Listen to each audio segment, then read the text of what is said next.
Hey, what's going on, Internet? The Block Hokage here, aka TBH, and to be honest, I'd like to welcome you guys back to the Gaming Illuminati podcast. You'll be hearing a lot from the click on episode 86. Before we get into the show, allow me to introduce you to my co-host, the first of which orders so much Uber Eats, the driver says, "Oh, it's you again," when he meets them at the door. I didn't even know y'all had Uber Eats in Detroit, so let them know about it. Gaming Ethos, say what up to the people, man. First of all, I don't live in Detroit. Second of all... So you admit it's poor? No, I'm just saying I don't live in Detroit anymore. But they have it in Detroit. And yeah, you know, more you know. And then second of all, actually that happened to me twice. So yeah. All that McDonald's, huh? Yeah. No, it's Noodles and Company. they know. Shout out to Noodles and Company. That shit is funny quick thing. So like a new burrito shop opened up near me, and I ordered Uber Eats from them twice. It's actually really good burritos. And so then randomly one day I decided to actually like go there and get it like physically. So then when I went in, he was like, he saw my name on my card and he was like, Marlo. He was like, oh, he was like, aren't you want to order from Uber? I'm like, yeah. And they're like, oh, what's up, man? Here, I'll give you some extra rice. Yeah. Damn, all my shame. Ubers know me on a first name basis. And our second co-host often goes by Grumpy Gates, and I wouldn't mind taking that name either if you lived in the hot, muggy state of Florida, man. Say what up to the people, UTXJG the Dawn. What it do, baby? I'm here. I'm grumpy, and we have some E3 stuff to talk about, so let's get to it. Yeah. And if you would like to appear on the show, be sure to back us on Patreon at patreon.com/GI-updates. Also take the show on the go. The podcast is available on Spotify, iTunes, SoundCloud, and all other major podcast outlets. Be sure to download the GI app. It's available on iOS and Android. It's free. Just search Illuminaughty on your respective app store. Keep in mind we spell Illuminati with the word as in naughty or nice. And before we get into the main conversations, let's go ahead and get these freebies out of the way. For July on the PS4, you guys will get free copies of Detroit Become Human and Heavy Rain. That's free right now. You can download that off the PSN store. Just know that Heavy Rain is a part of the package. It's Detroit Become Human, the Deluxe Edition, and that comes with a free copy of Heavy Rain. So just search Detroit Become Human, and it should give you both, I believe. And then on the Xbox, you guys get Inside, Big Crown Showdown, Castlevania, Symphony of Night, and Meet the Robinsons. And then on PC, the only thing I could find is on the Epic Game Stores right now. Torchlight is for free. So those are your free games that you guys get in the month of July. All right, let's go ahead and hop into these main conversations, and then we'll be talking E3. Since last podcast, My Friend Pedro has dropped. I believe we all have played it, correct? Yep. Right. It's a game that we played a couple of E3s ago. It is a 2D platformer that draws inspiration from games like what's that shit called that slows down the time? Max Payne. Yeah, Max Payne. As well as like kind of like some like different like speed running titles. Jay, you got the floor. Was it worth the hype? Did you enjoy My Friend is Pedro? Like did you finish the game? No, I actually did not. Okay, so these are first impressions. This is not a review. Yeah, it's first impressions. I think Ethos, if I'm not mistaken, was the only one who beat it. Yeah. But when I played My Friend Pedro, like it was mindless fun. Like it's not really anything that's like too difficult. Like the game is really based off of like you having stylish type of kills. Like the more stylish you can come up with ways to kill your opponent, then the more points you get. Because after every level, it has like a rating system. From like D to E to F to A or whatever. Or I think you get S ranking too.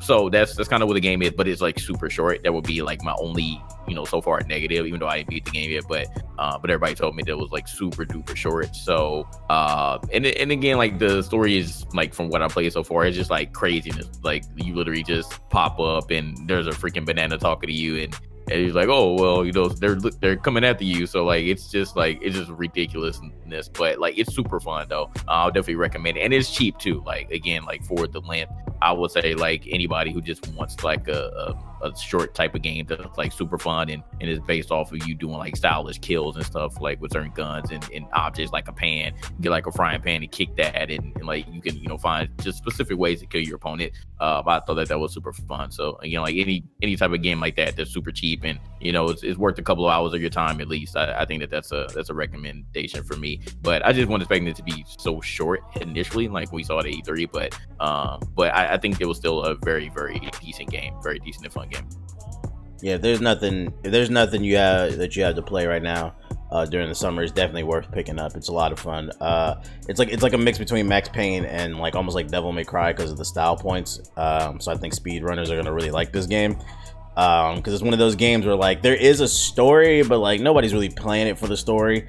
It's more so just trying to master the level and going and running it back and back and back and trying to figure out different ways where you can maximize the point system and trying to get on that leaderboard. I really like that they have built-in social media features. Like you can tweet like cool different things that you do in the game directly from the game by just like hitting a button. So that's cool to see that's like built in.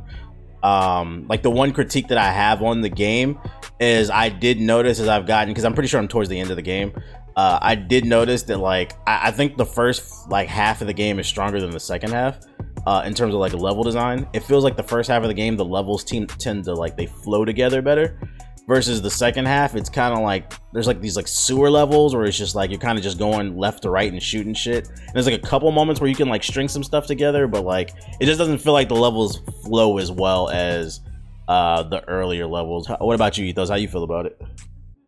I like it. It reminds me back in the day when we were kids and you were on the PC and playing like on like Miniclip or Newground and playing those games. It reminds me a lot of that. So it was a nice little nostalgia trip. I do agree. Like it's not like some deep game. It just doesn't take itself seriously. It's just one of those games that you can like just get in, play it, have fun, and then when you're done having fun with it, you can just put it down and there's nothing gained, nothing lost. I think the price of it's pretty good as well, and you know you're supporting like an indie developer too. It's a solo guy. We met him at E3 last year. Yeah. So yeah, he was pretty cool, dude. And he was able to make a very interesting and fun game. So like I agree. Like if you like the Max Payne games, or you like those old school like stick fight games and stuff like that, like you'll love this game. Like there's a lot to love here. It's only like 5 hours. It took me 5 to 6 hours to beat it, so it is kind of short, but like every like second that you play the game, it's very enjoyable, and there's a lot of replayability. Like if you want to get better, there's a scoring system, so you can keep running stuff. Like I'm already going through a second playthrough of it just to like get better at certain things and try different like ways of like getting through it faster.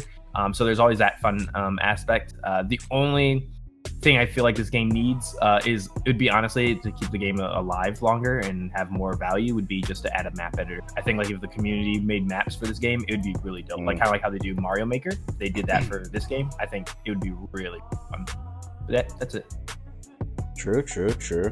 What's the name? So yeah, that's kind of just our first impressions of it. That would be fire if there was a map editor in the game. Not a long game, not much to say. It's boring during the summer. There's not much to play. So if you're looking for something to play, then I guess check out My Friend is Pedro. But one of the reasons that I actually have not finished the game is because of Apex Legends. We've been on that a lot lately, so I went ahead and threw that on the notes. Season 2 is here with the Battle Pass. There have been a lot of major changes to the map, the introduction of some new weapons, some new what are they called, like weapon add-ons, attachments. There's a new character. There's another new character on the way that's being teased. They introduced a new rank system. How you feeling about season 2 of Apex Legends, Ethos? Is it doing it for you? I love it. It's fixed most, if not every, like big balance issue I had with the game, like off rip. A lot of the game seems very balanced to me right now. They pushed up a lot of the guns that were like pretty much like a joke. But now like they've gotten really like actually usable with like certain new like items and equipment. They balanced the shotguns out by reducing ammo clips. They made the alternator like probably the best gun in the game right now. Snipers actually are in a good spot now. I don't feel like there's one hero that what is it, Apex champion, Apex the whatever. League is coming out of you. Yeah. The what? The League is coming out of you, the champs. The heroes. Oh yeah, the heroes. I don't feel like any of them are like ones like you have to have this one to win. Like they all seem in a really good spot. I don't feel like any of them are like absolutely useless. That might have just been a mistake on my behalf, but they all feel like viable now. Just every like gunplay feels better. I don't know. Like there's a lot of behind the scenes stuff that they were modifying and changing, but it feels really good now that I would like highly recommend that people who like, let's say, played it off that initial hype and then they just stopped playing it, that they go back and try it again. I feel that. I like the way that they do the rank system. I do think it needs a little bit of tweaking, but for those of you unaware, the way rank works in Apex Legends is drops you in with same level players, and there's a point scoring system, and based off, you basically wager points. And if you score enough points, you'll level up in rank. And the way that they score it is 1 kill is worth 1 point. And then if you place in the top 5, that gives you like 5 points, I believe, and then you get like 12 for a win or something like that, or 10 points. So the points stack, and then like in bronze, I believe you don't have to wager anything, so there's nothing lost, nothing gained. But once you get to silver, for every match you have to wager. You go into it -1, so then you want to have to at least place like top 5 or whatever, or win or get kills at least. So you have to be doing something, and then gold you wager more points, and as you go up you wager more and more points. So there's something at stake. The only thing I don't like about this system is because they reward you for being top 5. I get what they're going for. It almost like implies that you're skilled, but it doesn't, because in ranked, when people camp, because they're just trying to make top 5. So I feel like one way, if I could suggest something that I think they could tweak it, is maybe make it to where, yes, if you get top 5 you'll get rewarded points, but you only get rewarded points if at least one person on your team has a kill. Because I could argue, if nobody on your team has a kill and you made top 5, sometimes it is coincidence, because there has been games where we didn't run into anybody, but 9 times out of 10 your ass is camping, and I feel like you should be punished for that. What do y'all think about that?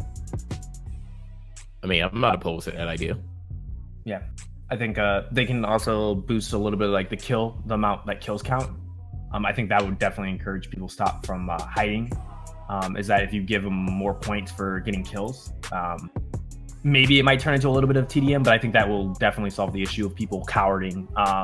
Because obviously, yeah, you want the biggest point maker being obviously winning the game or being in the top 5 or top 3. But I think if they increase the amount of kills, people might find it that it's more worth like actually going out there and like trying to kill somebody, compared to just hiding in a corner waiting until you hit top 5. And then even if you lose in top 5, you're gonna still like move up in the rank.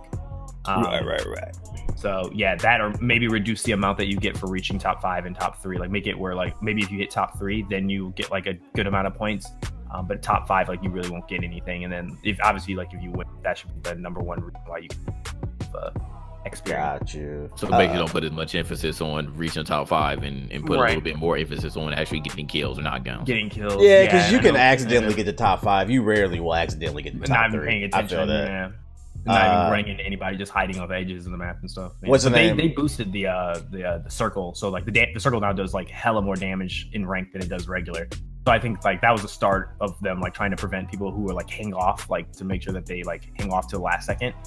But yeah, I do agree with what you're saying too about there's also additional ways. You've been on it a lot lately for someone who hasn't really been playing it. What brought you back to Apex, Jay? Y'all. Damn, JG's a follower, confirmed. Yes, man. Yes, I had man. FOMO. Through and through. I had FOMO. Nah, but in all seriousness, season 1 was ass. Let's just keep it. It was. Season 1 was ass. Like we played it a little bit. Obviously it's game. Wait, aren't you an EA game changer? Look, man, I can give criticism, and I was just about to say that we're game changers. We got it for free, and we tried it out or whatever. But it really wasn't much to it. Let's keep it a buck. Like that's how it was, and a lot of people stopped playing, and we were like, all right, well, season 2, they have to do a better job and give us better rewards. And I think again, like one of the biggest changes that they added in season 2 was just adding challenges. I think that they gave us a lot of replayability just with season 2 alone. I wasn't really like super concerned with the actual items that you get whenever you rank up, but I feel like again season 2 was a lot better with the rewards in season 1. So I do enjoy that, and like Ethos mentioned, a lot of guns have balance now, because now the new meta is the alternator with disruptor rounds. So you all told me that it is ridiculous. It's like you can't even tell now if it's an L-STAR. They nerfed that shit.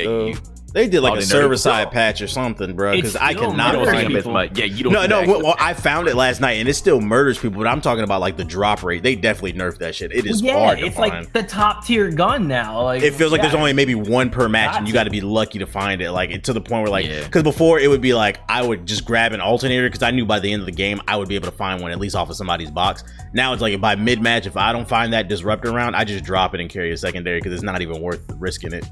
Well, I mean, that's good, because then that way, like if the alternator is the best gun in the game, I feel like that's like the sacrifice you have to make. It's like you have to tell yourself, you got to be like, okay, well, I have to make the decision like early or mid game. Am I going to like, if luckily, like there are chances where like early or mid game, you do run into the disruptor and you're like, okay, I got it. But then you have to make a conscious decision. All right, am I going to run this build and then hopefully I get into the end game, or I run into another team that has what I need and I can get it. And then I'm like, my power scaling goes up now dramatically, or do I not risk it for potentially like a weaker weapon? But that's still not to say the alternator sucks. It's still pretty good. But I lose that like mid or early mid game advantage for hoping on the chance that in the end game I'll basically become busted. And I feel like it's necessary too, for two reasons. One, because it's the most powerful gun in the game, which is like similar like the L-Star, like how like they phase it out. It's like an early game killer to help speed the game up, and then it phases out in the late game. But also I think it also helps with dealing with a lot of the the situation. I'd say this was a big problem in season 1, and I think this is why I stopped playing the game too for a long period of time, was running into a lot of teams that were very like armor heavy. So like you'd run into a team with like gold and purple, and they basically feel like there's no way I can win this fight, I'm fucked. And I think that the disruptor rounds, and I think pushing it more towards the end game definitely helps, where like if you run into gold, I don't feel like when we play TBH, I don't feel like it's like a fear factor where we're just like, fuck, we're gonna die, we're gonna lose this match. It's more of a, okay, well I have disruptor, let me rush them so I can shoot them with it and then just blow them out, destroy them with like a shotgun or something like that. So yeah. Yeah, agree with all of that. That was literally like 9 times out of 10 why like I lost gunfights was because somebody had better armor than me. Or purple armor, and you feel like there's no way to fight back. And this is like a good way where if you focus it towards the end game, it drastically makes you feel like you're more empowered to like win gunfight. Exactly. Yeah. So I definitely agree with that wholeheartedly. But yeah, it's just been fun, and winning is always fun. So yeah, winning is always fun. Yeah, winning is always fun. We got 1A and 1B here. Ain't no B squad over here. B Siggy and TBH hold it down. If we ain't around, then Ethos comes in. So it's definitely been very fun coming back to it. So that's I don't know lately. I don't know. What you be? I mean, like, you're not bad, but like, I'm gonna keep it a buck with you, bro. I'm gonna keep it a buck with you. The A squad is me, Ethos, and Gypsy, bro. Don't act like I was holding. I'm not calling you trash. I'm not calling you trash, but you definitely a tier below. Like when us three get together, we be tearing through niggas, bro. I ain't even gonna lie. That's cool. But I mean, I'm not calling you trash. But there are people that are trash in GI. So. You better than Black. I give you that much. Black is horrible. That nigga's aim is horrible. Shaky warrior. He is so shaky. Nah, I'm getting better, bro. I was rusty, but no, I think it's because we hadn't played together in a while, so I was like we had to synergize. But yeah, we had been winning more, so that's all it is. Facts. All I need is a peacekeeper in my hand, because a peacekeeper is still God tier to me. I don't care what anybody says. True. But yeah, we've been having a lot of fun. There's a rumor that there's going to be a PvE mode coming. Some people data mined the code, and they found that like there's like different characters coming from the Titanfall universe. And it's supposed to be some type of, and like the code said PvE, so there's some type of, and they're saying like it's like a Halloween event. That's what they found in the code, but that's like all they can find. So I'm sure we'll get more news on that eventually. Do y'all want to see a PvE mode in this game?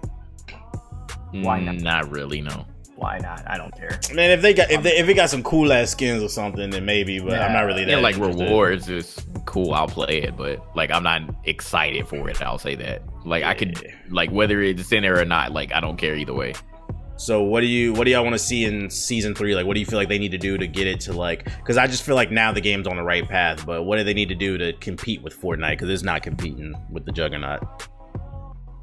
Just keep releasing more content, do more good seasons, like keep improving your seasons. I'd say like if they want to speed it up, maybe like I'm thinking that's what they're about to do with this season, but if they could release 2 heroes or Apex champions, and if they could release 2 of them maybe I guess in a season, I think that would really help boost like retention and like people getting like bored of it, and like do more of these patch changes, like add more guns in. I think that's the biggest thing. I think Fortnite, like they're really good at like adding new items in to like mix up the meta and like do stuff. And I feel like that's why a lot of people went like Apex now, because it's now fresh, it's different now. Because the guns have all changed, the meta's drastically changed. And so I feel like if they can introduce more, like how they introduced the Havoc, if they can now introduce either more hop-ups or introduce a new gun, like every month there's a new gun that enters the game. And once they have too many guns, they can start siphoning stuff out. Like we're taking this gun out, now we're going to put this different variation of this gun in, stuff like that. I think that can drastically help, like just get them like higher. I don't feel like Apex is dead or like there's no community. There's definitely a community for Apex. They're far. It's not a struggle to find a game. Yeah. Like I feel like right now all they have competitive wise, it's like Apex is in this good area right now because like it doesn't feel clunky like PUBG. It's not. It's optimized. It's not all fucked up like PUBG.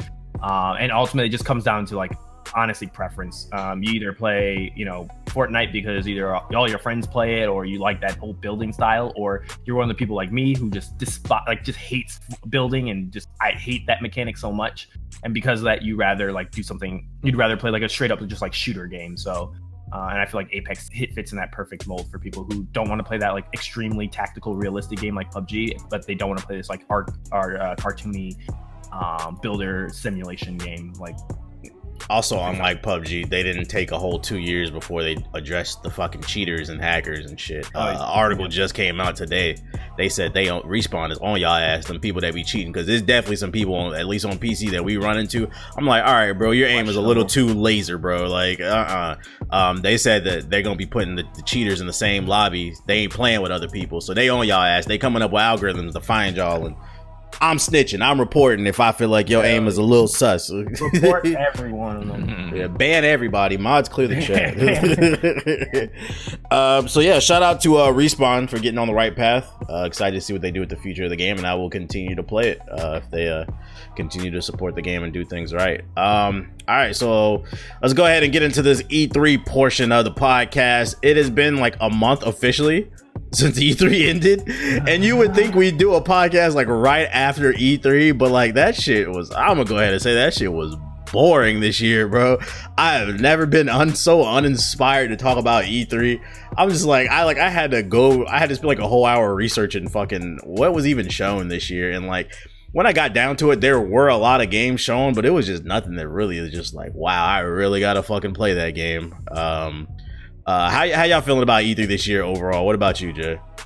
Yeah, I mean, we were like watching the conferences and like nothing was exciting. Like, I don't know if it was because like we didn't go, but like after watching everything at home, after going for like 4 straight years, we were like, bro, like damn, we were so glad that we did not go as a unit, because like I think we all would have been disappointed there. It just felt like we wasted our time and y'all money, the people that donated for us. Like, so nah, like it was just it felt more like, I don't know, it felt more like nothing to be excited about compared to like yesteryears, even before like we actually started going and like just being excited for whatever new console, whatever new games were coming out. There was just really nothing that was shown that I was like, oh man, I cannot wait for that to drop. I would say probably just one game, and of course that's Cyberpunk. Like, I'm glad that we actually got some stuff on that, but besides that, like it was still like really nothing that I'm super duper excited about. You was excited about that Cyberpunk showing? No, I was excited about the date. Yeah, that's how you know it was whack. We get excited about release dates. Oh my god, bro! What are we talking about? We had to get something. We know they had that 60-minute thing. We know they showed more gameplay, but like, don't get me wrong. I don't want anybody saying I'm thinking Cyberpunk. I'm excited about the game itself. I'm strictly talking about what they showed at E3. There was nothing to be excited about. I feel like Keanu Reeves was smoke and mirrors. We don't have much to show, so here's Keanu, and then he's like, "I love you," and everybody's like, "I love you." They have stuff they want to show, but it's just like how they did us last year. It's all hidden, like how they did. You think Gamescom they'll release it to the public? Yeah, they're gonna do the same thing they did last year, because I watched a couple of videos about it, and it seems like it was the exact same thing. Like, they've seen 60 minutes of like new gameplay of the game, and people were describing it when I watched a couple of videos, and I was like, oh, this is exactly it. Yeah, there was black people. Okay, I asked about the gameplay. I was like, yeah, black people. Like, what? No, I mean, I just kidding. But no, they had like there was like these Jamaicans or something like that, like gang or something like that like you'd like team up with to help like take out like some other gang that like the futuristic shower posse. Okay. Yeah, so like I can't remember the details off my head, but it sounded really cool. Like, it was actually like really it was showcasing like the open world and stuff like that, and how you like work together to like solve certain things and do dialogue and stuff like that. So it sounded cool, but we'll probably find out. We ended up just hopping into the Microsoft section. I don't even think I asked you, what did you think of E3 this year as a whole, Ethos? It was mild. Okay, you said it was mid? Yeah. Okay. Since we already talking Microsoft, let's go ahead and get into it. So the Microsoft conference, just so everybody knows, I did not write every fucking thing that was announced at E3 in the notes. I just picked what I thought we would be interested in, as well as you guys, the stuff that basically matters in my opinion. I'm not putting I didn't put that stupid little deer game on the fucking list. Nobody cares about that shit. Okay, maybe one or two of you do. I don't want to say nobody, but I'm not putting that fake deep indie bullshit on the list. We're talking about games, baby. We're talking about what really matters, the new Xbox. Okay, so they announced that. I mean, they knew it was coming. They said it's going to be 4 times more powerful than the Xbox One X, and it's going to reach frame rates that gamers have never seen before, such as 120 frames per second. What's that doing for you, Ethos? I have a PC, so I'm good. What's that doing for you, Jay? A whole bunch of nothing, because I think that they're lying. I think they're telling lies. Yeah, I feel like they should have reworded that statement, and they should have said that frame rates you've never seen on console, because I was playing CSGO at like 300 frames like 5 years ago. So I don't know what he's talking about. 120 frames. Also, I thought we couldn't even see past 30 frames, but now we can see 120 magically. But anyways, I couldn't help but notice that during the announcement of the new Xbox, they were talking about all these technical specs and stuff. Didn't say nothing about games. Did anybody else notice that? Here we go again. 120 frames of Spotify? Like, what are we talking about here? Like, so it's like, I don't even know if I should be excited about this new Xbox, because it was almost like an extended version of last year's E3. They was like, it's coming, 120 frames, 4 times more powerful, but like, what games?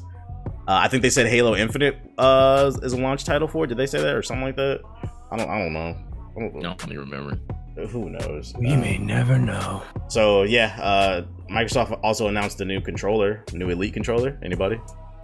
Oh Lord! The best thing about Xbox man, is the damn controller with nothing to play. Oh my god! $170 for no controller. 120 frames, Netflix, baby.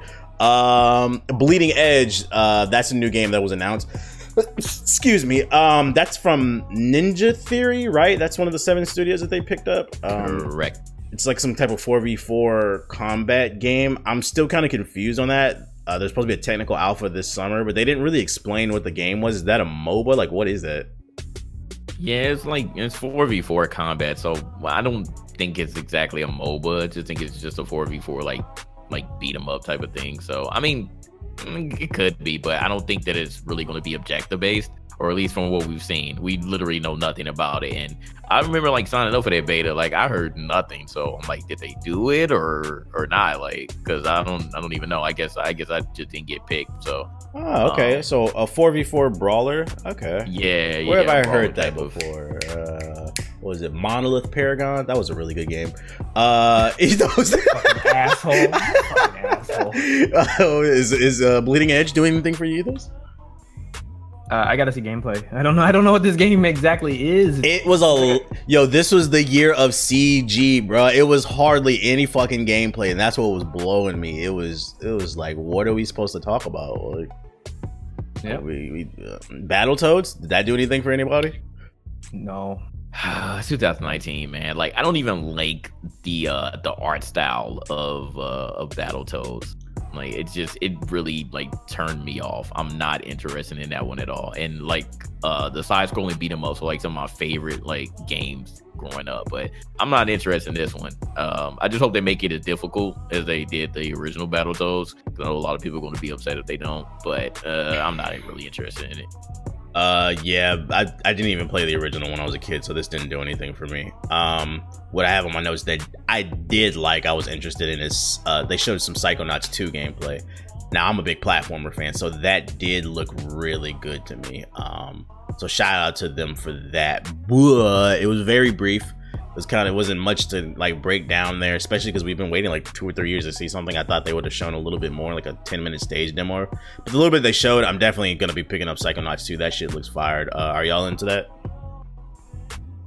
I have not played the first one. Me neither. I think it's just you. Damn, big yikes. Big All by yikes. yourself. Have fun. What about Dragon Ball Kakarot? Don't care. Yo, $60 yarn. for the same game you've played for the past I feel like it's too little too late for this type of DBZ game. Like, I watched some gameplay of it and I'm like, well, like, this open world stuff is cool, but like the gameplay I was watching, they were like collecting minerals and stuff. I'm like, well, what does this have to do with you were collecting No Man's Dragon Ball. Yeah, bro, you were collecting minerals, you were fishing. I'm like, what is this? Like, yeah, bro, I can link the gameplay. I'm just like, bro, this is bad. Like, why do I want to do any of this? You can go around and do side quests, or like people around like having you battle people. You can like meet random enemies while you're flying around. Like, the flying mechanics look cool, but like it's the same old story told and again and again and again, and I'm just tired of it. Like, this is not what I want to play in the DBZ game. I just think that they're milking DBZ at this point, and I'm not a fan of it anymore. Yeah, I was like halfway interested when they first announced it, and it was like Project Dragon Ball, and they were like, it's a new JRPG that's gonna change the game. I was like, all right, they might finally be doing something with Dragon Ball. And then we seen that gameplay at E3, and I was like, all right, bro, like, this shit is fucking Xenoverse 3, but it's a single player game. They was like, you know what, we're tired of people complaining about our servers in Xenoverse, and does anybody even play fucking, what's that shit that Nomad said, the 6 month game? What is the shit? Jump Force. We're tired of people complaining about our servers, so we're just gonna get rid of the multiplayer and we're just gonna make it a single player game. And you guys can play through the Sand Saga again, and the Android Saga, and the Frieza Saga. Yeah. I'm like, all right, bro. I know a game I'm not pre-ordering, so fuck that game. Did you know your teeth move as you get older? I didn't, until I noticed mine were shifting. I wanted to get my teeth fit, but braces, that's the last thing I'm doing. Then I heard about Candid, the clear alternative to braces, and I'm all in. Candid has an orthodontist who is licensed in your state, create a treatment plan for you, and even has a 3D preview of what your final results are like. That's what Candid did for me. Candid only uses experienced orthodontists. Other companies use dental professionals. Now that I've approved my 3D preview, Candid is creating custom clear aligners that will be sent directly to me. That means no hassle with having to go through the orthodontist office. Candid costs 65% less than braces. You could save thousands of dollars and have straighter, brighter teeth in an average of just 6 months. So for me personally, I went through the process. It was actually pretty cool looking at the 3D preview of your teeth. Like, it's actually kind of weird whenever you look through it. So they went through that process, and then after another week, then I got my actual kit. The kit comes with the aligners in like this little case. It kind of reminds me of like AirPods, the Apple AirPods, so it's cool. You don't have to walk around with them all loose and stuff, so you can put them in there whenever you need to take them out, like when you're on the go and stuff. It also comes with like this whitener that you could put in the Candid. It actually makes your breath smell good, and also it's supposed to whiten your teeth, so that was cool. Actually putting on the Candid liners, it's weird at first. It's definitely going to take a little bit getting used to, because they're very snug, because it's supposed to be, you know, catered directly to you, so it's going to definitely feel weird initially, but you're going to get used to it because you're obviously going to have them in your teeth for 6 months at least. You're also going to have like a little bit of a list. I don't know if you can hear it now, because I think I've kind of gotten used to it by now, but you're definitely going to have a little bit of a list, so that's normal as well. But actually looks cool. Again, you're supposed to wear them for at least like 22 hours, excuse me, and you're not supposed to wear them whenever you're eating or drinking, so just keep that in mind. So it has all the instructions in there as well, so it's a very interesting experience so far. But again, like anything over braces, because like when I was growing up, like braces were a no, like that was something that you got unless you had to. But with the actual Candid aligners, the fact that I can take them in and out as I want to, and they're invisible, like you can barely see them, it's a very cool experience. You're one step away from getting straighter, brighter teeth too. Use my dedicated link candidcode.com/GI to learn more and get $75 off. That's candidcode.com/GI for $75 off. Oh, you know what actually surprisingly caught my attention? This 12 minutes game. Did y'all see that one? Yep. 12 what? 12 minutes. The game about the dude that's kind of stuck in a time loop. Oh, where he's getting killed and he has to... Yeah, he has to kind of figure out what's going on. That one looks interesting. I'm not saying that's like a day one buy for me. It's kind of like My Friend is Pedro. If there's nothing to play, I would definitely try it. It's ReZero. What does that mean? It's the anime. I know. That's the premise. Zero. Oh, okay, it's the premise. Got you. Wow. Way to spoil the game for me, Ethos. Fucking party pooper. I'll tell you, it's not fun. You keep dying over and over again. What about Dungeon Crawler Minecraft? Anybody? Yeah? Diablo Minecraft? Hell no. You got it, bro. I'm playing it. Pre-ordered it. Gears 5. Yeah. I mean, no man's excited. He's training for it right now. I don't know what he's training After for. Gears 4, I don't really know what I should be excited for. I don't even understand what the fuck's happening story-wise anymore. So I'm and if you haven't played Gears 4 and you don't want it to be spoiled, go ahead and close your ears. From what it looks like, what they're going, at least at the end of Gears 4, Kate, it looks like her mom was like the Locust Queen or some shit like that, and she's got the blood in her. So it looks like she might have control over the Locust, or she has some type of affiliation with them. We're gonna learn the origin of the Locust, I think, in Gears 5. So that kind of interests me to see where that's going. But aren't they not the Locusts anymore? I thought they were. Well, what are they called now? Swarm? The Swarm? But the Swarm are just like an evolution of the Locusts. They're still fucking Locusts, bro. Okay. Yeah. You know, shit's confusing now. You know, they changed all these names and shit. You know, they're just super Locusts, bro. I don't know what's happening anymore, bro. They got robots now. I'm like, what's happening? I don't they said that towards the end of Gears 4. They're just super Locusts. That's all that shit is. They announced the new escape mode, but that didn't do anything for me because all it looks like is fucking Horde, but at the end of like wave 10 you have to escape the room. I don't know what that was supposed to do. And then they hyped it on stage, but then they didn't even show anything. Like, you remember during the actual like showcase, they had the camera go down and then under the stage and shit, and they had multiple computers with like Gears 5 running, and then they didn't even show any gameplay. Like, what was that about? No idea. This marketing for Gears is so weird. I don't know what's going on in this game. They had a tournament weird yesterday. The multiplayer looked cool from what I saw. Yeah. They changed a lot of interesting things like smoke and stuff. So I was like, oh, okay. They separated a flashbang and a smoke, so now they have different effects. So I'm like, oh. Okay. Yeah. The coalition said that they heard the feedback. People were complaining that Gears 4 was very safe. They said Gears 5, they're going to be pushing the envelope, and they're going to actually really try some different things. They didn't really change shit in Gear 4. There's like nothing really they changed at all. Well, that's what happens when you keep making fucking sequels. So it'll be interesting to see what they do. They don't want to turn into Halo. That's what's the problem.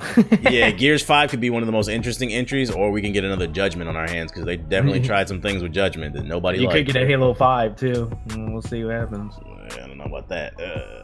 But yeah, so Gears 5, lukewarm response. I mean, I'm a Gears head, so I'm gonna buy it regardless, to be honest. I just want to play for the co-op. Yeah, but what they showed at E3, it didn't really move me. Dying Light 2 was another CG trailer. So I don't know, did that do anything for y'all? I mean, we saw it last year, me and Ace. Yeah. So like, I wasn't excited to see it again. Like, I didn't see anything new for real in this trailer. Yeah, I thought this was actual gameplay.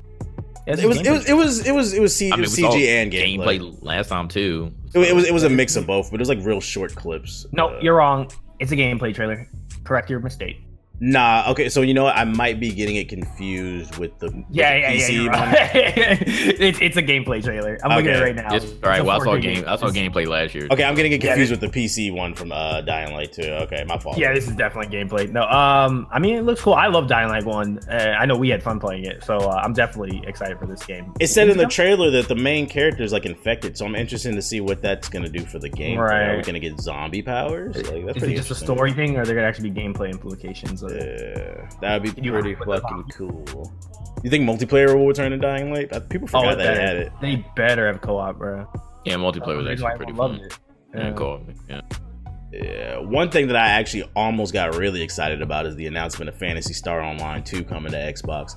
That's one game that a lot of people have been waiting to come to the West.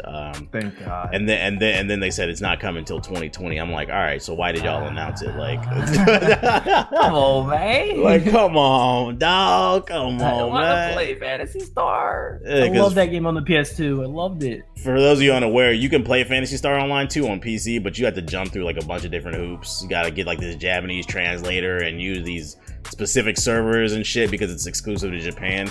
And then they announced it and people got excited and they said 2020. I'm like, damn, you know, that would have been really fire to have during this summer to have something to play. But yeah, I gotta wait. So I mean, I don't know if I'm gonna play Phantasy Star Online 2 because it depends on when it comes out. Is there gonna be other games to play? I don't know. Does this do anything for you, Jay?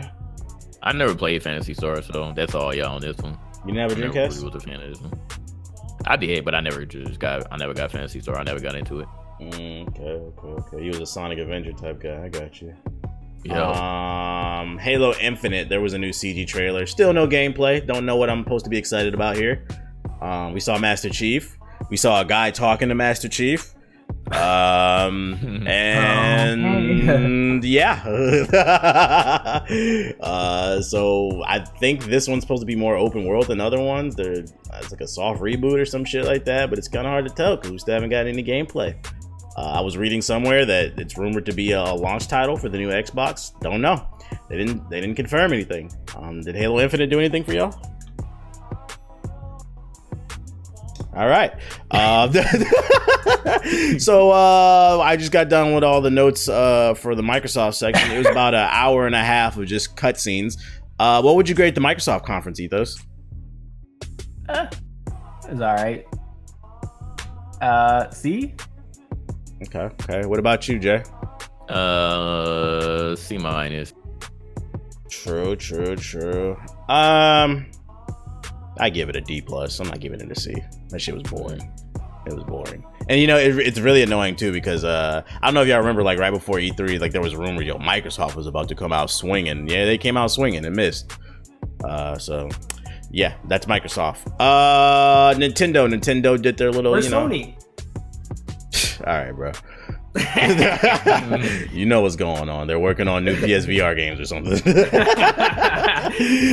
could have saved E3. They really could have. You know, they ain't got no games to show. That's why they're not there. Oh my gosh. That's smart though. I mean, like I said, I'm not mad at them. Why waste your money if you ain't got no games? Still show the same shit. This shit was light as fuck this year, but on the bright side, I'm hoping the next E3 is going to be lit because that's when we're going to get the new Xbox and the PS5, and they're just going to roll out the fucking game. So this is like, they're gonna come out swinging. Yeah, they're definitely going to come out swinging when this is just the off year for next year. This is the setup for the major comeback. Nintendo, they had their little Nintendo Direct. This wasn't part of the Nintendo Direct, but I just threw it on the notes because this happened and it's worth talking about. Nintendo announced the Nintendo Switch Lite. It's going to be smaller than the Nintendo Switch. It does not have the kickstand. It's not as powerful as the regular Switch, so it can't run all the games. The focus is portability. It does not have the Joy-Cons, and I feel like I'm missing something else. Oh, HD Rumble. It doesn't have the HD Rumble. Are you picking up a Switch Lite, Jay? Is this doing something for you? No. You don't got a Switch. What the fuck are you doing, bro? Yeah, I mean, I got a regular Switch. Oh, you do have a Switch? Yes. Oh, okay. Well, fuck it. You just don't know because there's no games to play on it. That's why. There's gonna be playing. JJ had me on the Switch. I thought we was friends, bro. I haven't had anybody. I don't we even had have a drink together at E3. Why you had me on Switch, bro? I don't even have online on that shit yet. I'll get it whenever Ultimate Alliance comes out. Oh, so you don't get it for Ultimate Alliance? Get the little free Twitch thing or whatever. I just never activated it because I never turned that shit back on. You need some game recommendations, my guy? No, I got a game recommendation. Smash Bros. That's it. That's all I got. There's more than Smash Bros. You fucking. That's all. Yeah, what games? What games, Negro? What games? There's a lot of them. Look, you have Mortal Kombat over there. Mortal Kombat. Yeah, shut up, Ethos. You play fighters on Switch. Your opinion is dead already, bro. I don't have fighters on Switch. You play Mortal Kombat. I mean fighting games. My Twitch. Yeah, I was like, I don't have DBZ fighters. Look, the Twitch chat gave it to me. They said, please play this on the Switch, and I was like, all right, I'm gonna get it on Switch. And I played it on Switch, and it wasn't that bad. Okay, I had my Pro controller. I had the Switch. And I was playing it, and you know, it's not like you guys with your 4K and your cinematic, 60 frames and all that stuff. But hey, I don't mind playing the game at 720p, 60 frames. It works. It works for a small screen. It's nice. Okay, it reminds me of the PS Vita days. Okay, so let me live vicariously through the Switch with my PS Vita days. Okay. Thank you. Oh, you know what? This thing I forgot. It does not have dock mode for the Switch Lite. That's what I forgot to say. But yeah, so you can't hook it up to the TV. So it's for children. Yeah, I'm not mad at them. If it was a little bit smaller and they added the dock in it, I would actually consider buying one and like trading in my Switch. How much? Because I don't care about the Joy-Cons. I don't care about the stand and the HD Rumble. It's how much? $199. Oh, kids gonna eat this shit up, bro. If they release with like multiple colors and shit, it's Game Boy Color all over again. Oh, yeah, it's the Game Boy Color, bro. They about to eat that shit. Well, they already said it's not a replacement for the 3DS, though. It's just a smaller option. I just don't like the fact that you can't. No, nigga, that's a replacement for the 3DS. Dead, that 3DS is dead, bro. Don't let them tell you that. No, ain't no. When was the last time you heard a 3DS? When was the last time you heard a 3DS game coming out? I don't know. I mean, Exactly. Nintendo loves battling with themselves. They do this all the Yeah, time. dude. And we knew it was going to come. We knew it was coming, bro. Like, it was just a matter of time. they're killing off the 3DS. It's a Because who else is it marketed to? If you don't have Children. any of the features of the regular Switch, Uh-huh. and you're really marketing this to be like a full-fledged a full-fledged handheld. It's So, a smaller the 3D handheld for smaller hands. It's colorful. It's simplistic compared to like for a kid. You know, the whole docking thing might be a little bit complicated for them to understand. You know, like this is perfect for like a kid who's like 8, 9, 10 years old. Huh? Bro, if my child doesn't understand how to put the damn Switch on the dock, I failed as a parent. We have grown-ass adults who don't understand some basics of technology. Okay, look. Who? A lot of adults don't understand technology. I have roommates who are technologically I understand. Yeah, but you're talking about building a PC compared to putting a Switch on a dock, bro. Sometimes, yo, it's the same as putting your phone on the charger. What are you talking about? Because they could put it in the wrong way. They could fuck it up. They could like shove it down in there on accident, not paying attention. There's a lot of ways they could fuck up the Switch dock.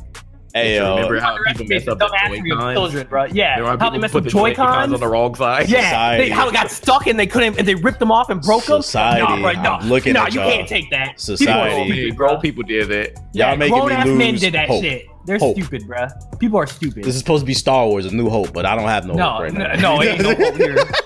But that's here's the fucking thing. pathetic. Here's the thing. This holiday season, like Nintendo is going to confuse parents once again. Remember when the Wii and the Wii U came out, right? It was like, oh, what's the difference between the Switch and the Switch Lite? And then somebody who's inexperienced, an inexperienced salesman is going to be like, oh, it's the same thing. This is just cheaper. And then guess what their parents going to do? Like when they get there for their kid, and they're going to be like, well, I want to hook it up to the TV. And they're going to be like, oh, well, this doesn't even have a dock. That's too damn bad. Like man, it's Nintendo. And then Nintendo a month later is gonna come out with some type of peripheral that lets you beam it to the TV or something for like $50. Damn. I'm calling it. It's gonna be an accessory. You mean like a Chromecast? Yeah, it's gonna be like That $50, actually kinda fire, I ain't gonna lie. $70. But no, here's I the ain't catch, right? Because you bought it for the portability and it's cheaper, but then you want to play on the TV. Once you buy the accessory, it's the same amount as the regular Switch. So it's a finesse, really. It's like, Don't give Nintendo ideas. Caught Don't you. give Nintendo ideas. Come on, man. Don't give them ideas. I'm calling it right now. This is a fucking finesse, man. So I'm not interested. If it had that dock mode, I would actually trade in my Switch and get the smaller one because it can be kind of big when you take it on trips. I wouldn't mind a little bit more You portability. get kind of tiring, you holding it for a long period of time. Yeah, when you're doing rich nigga shit on the plane and shit, like Right, so, facts. it is what it I'm is. just gonna You pray can for afford the Wi-Fi parents, on the plane. Yeah, and Just save space in do your your backpack. research. So I don't think any of us gonna buy it, but it's $199. It's coming out. Look out for that Switch Lite or whatever. What they announced during E3 though, Breath of the Wild 2. I don't think that's what's being called, but they said they're working on a sequel for Breath of the Wild. So that's just I guess like a name holder placement or whatever. Is that doing anything for anybody? I didn't play the first one. I gotta go and do that on my backlog since I have a Switch now. I don't know when, but I never really was a huge Zelda fan, so it's not doing anything for me per se. But I'll play the first one and then we'll see what happens when this one comes out if I end up enjoying it or not. I liked it. I feel like I have a hot take, but I feel like I shouldn't say it. So I'm But hold on, before you get your hot take, I'll say I like. I said I'm not gonna say it. I'm not gonna say it. Why? Okay. They'll trigger people. Why are you being like that, man? Because I care about their feelings so much that I don't want to trigger them on this fine whenever you upload it. So I'm not gonna say it. I heard Ace already beat Breath of the Wild 2, and he's uploading his first impressions right now. I heard he beat it in 10 hours too. I mean, I look forward to it, but it's kind of one of those things where it's like they're just like, we're working on it. It's like, all right. All right. I feel like that was just another sign they didn't really have much to show. I was a little disappointed Nintendo didn't show Metroid. Where's that at? They said that they had to Once redo servers or redo the project or some shit. So They scrapped it. Not scrap. It's like, they were working on it and then they were like, fuck, this is the wrong direction. Let's try again. And so now, yeah. Okay. Yeah, so it might be a little longer. They announced 2 new characters coming to Smash Bros. The Dragon Quest guy, I don't know his fucking name. Don't even care. The big one was Banjo-Kazooie is coming into Smash. That's pretty cool. I think that'll bring me back to Smash Bros. For like 2 days. So I mean, that's pretty cool. It's nice to see Nintendo's listening. You guys excited for Banjo and Dragon Quest? I mean, it took long enough for Banjo-Kazooie. People have been asking about that one. Dragon Quest, I never even played any of those games, so I'm not excited about them being in Smash. Okay. What about you, Ethos? I've never cared about Banjo-Kazooie, so yeah. What? Did you have a child? I don't care. Yeah, I just, I played 007 and that shit. I wasn't. Wow, you were an edgelord. Okay. Yeah, I told you I was an edgelord when I played both. Okay, good for you, JG. You can afford both. You fucking asshole. Not all of us were rich like you, JG. Jesus. Don't make fun of my struggle. Luigi's Mansion 3, that got a little bit of gameplay during the press conference. It looks cool. Didn't blow me away. It looks like more Luigi's Mansion, but I definitely gonna play it. I'm gonna play it. What about y'all? Do y'all like Luigi's Mansion? I never played it, but I don't. I played the first one when it first came out, and it was okay. Like, again, it wasn't anything that blew me away. The features that they have on this one are cool, like with the co-op / multiplayer functions that they have. I think that's all right. The little, what they call Guigi or whatever. Guigi. That thing. It's an interesting feature to like figure out puzzles and stuff. So I think that was cool. A little more like innovative type of features for the game. So that's all right. But for all the Luigi Mansion fans, I know y'all excited, but it's not one of those titles that I was particularly giddy for. I'm just curious to how that camera's gonna work in co-op, because the camera's fixed. And like one person could be walking left, one person gonna walk right. That just sounds like a struggle to me when you're trying to figure puzzles out and shit. So I'm curious to see how that's gonna work, but I'm gonna still play it. Link's Awakening HD, the little remake. I never played Link's Awakening, so it was before my time. I mean, I was alive, but I just didn't get around to playing it. JG, this is during your time. Does this remaster doing something for you? During my time. I didn't play Link's Awakening either. The very first Zelda that I played was Ocarina of Time. So true. I skipped all of those Link's Awakening, all those earlier Zeldas. Siggy loves that one. Me too. I think Siggy likes a lot of weird ass games. You have a problem with that? Yeah, I do, but not so much that I care to speak about it. You gonna tell him to his face? No, probably not. He can hear it in the podcast. He's gonna pull up in the hey, what was that saying about Link's Awakening?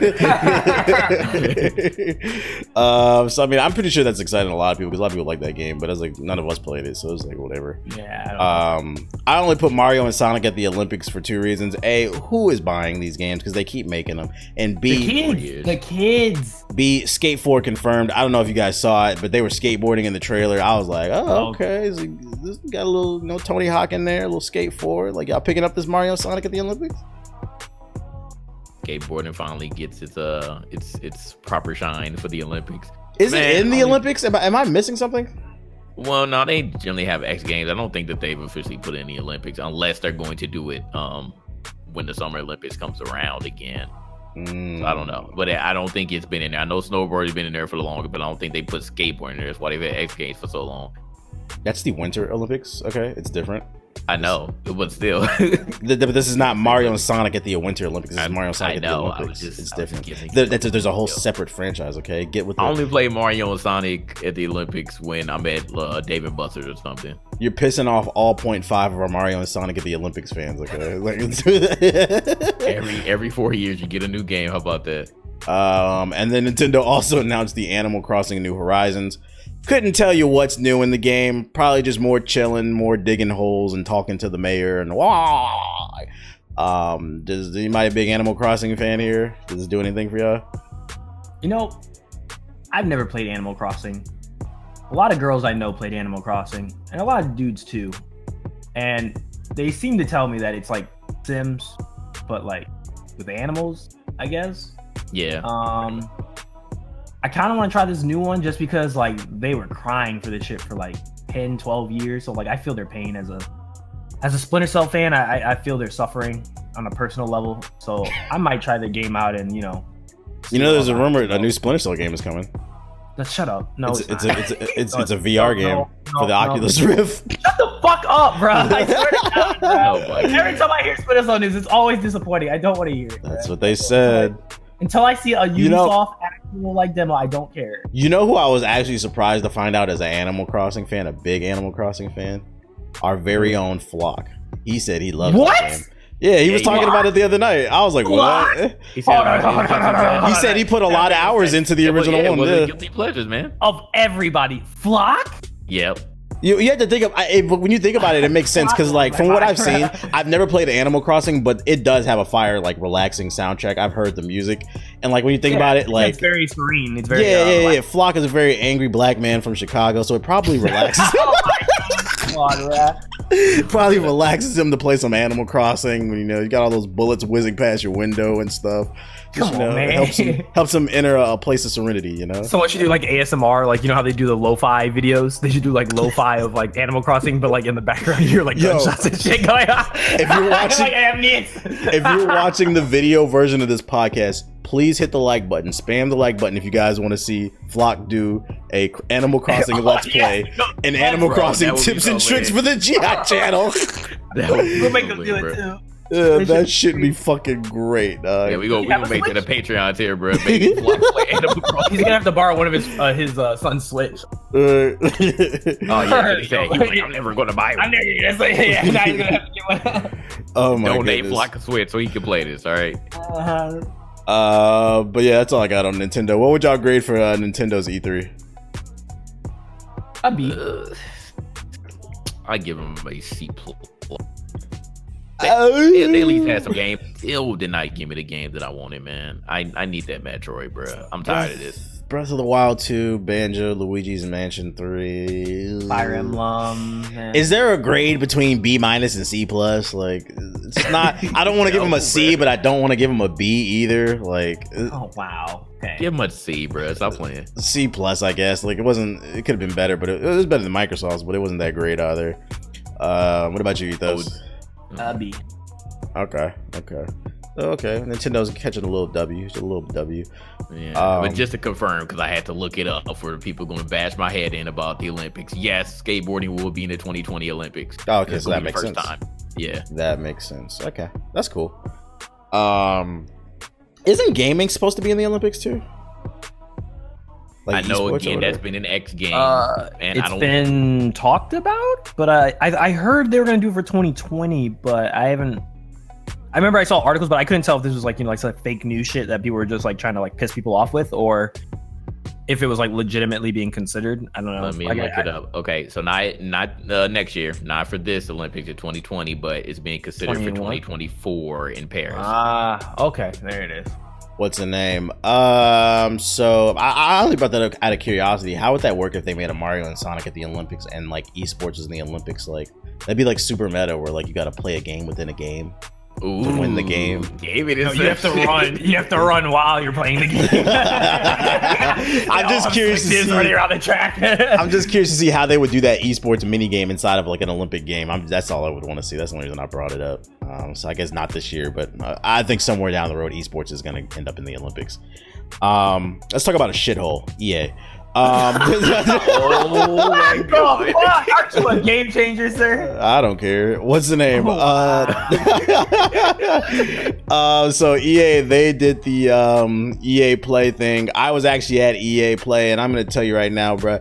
EA, if anybody hears this, like, if y'all don't have nothing to show, stop throwing this event, because that shit was fucking boring, dog. There was nothing to do there. I have 3 things on my notes, okay?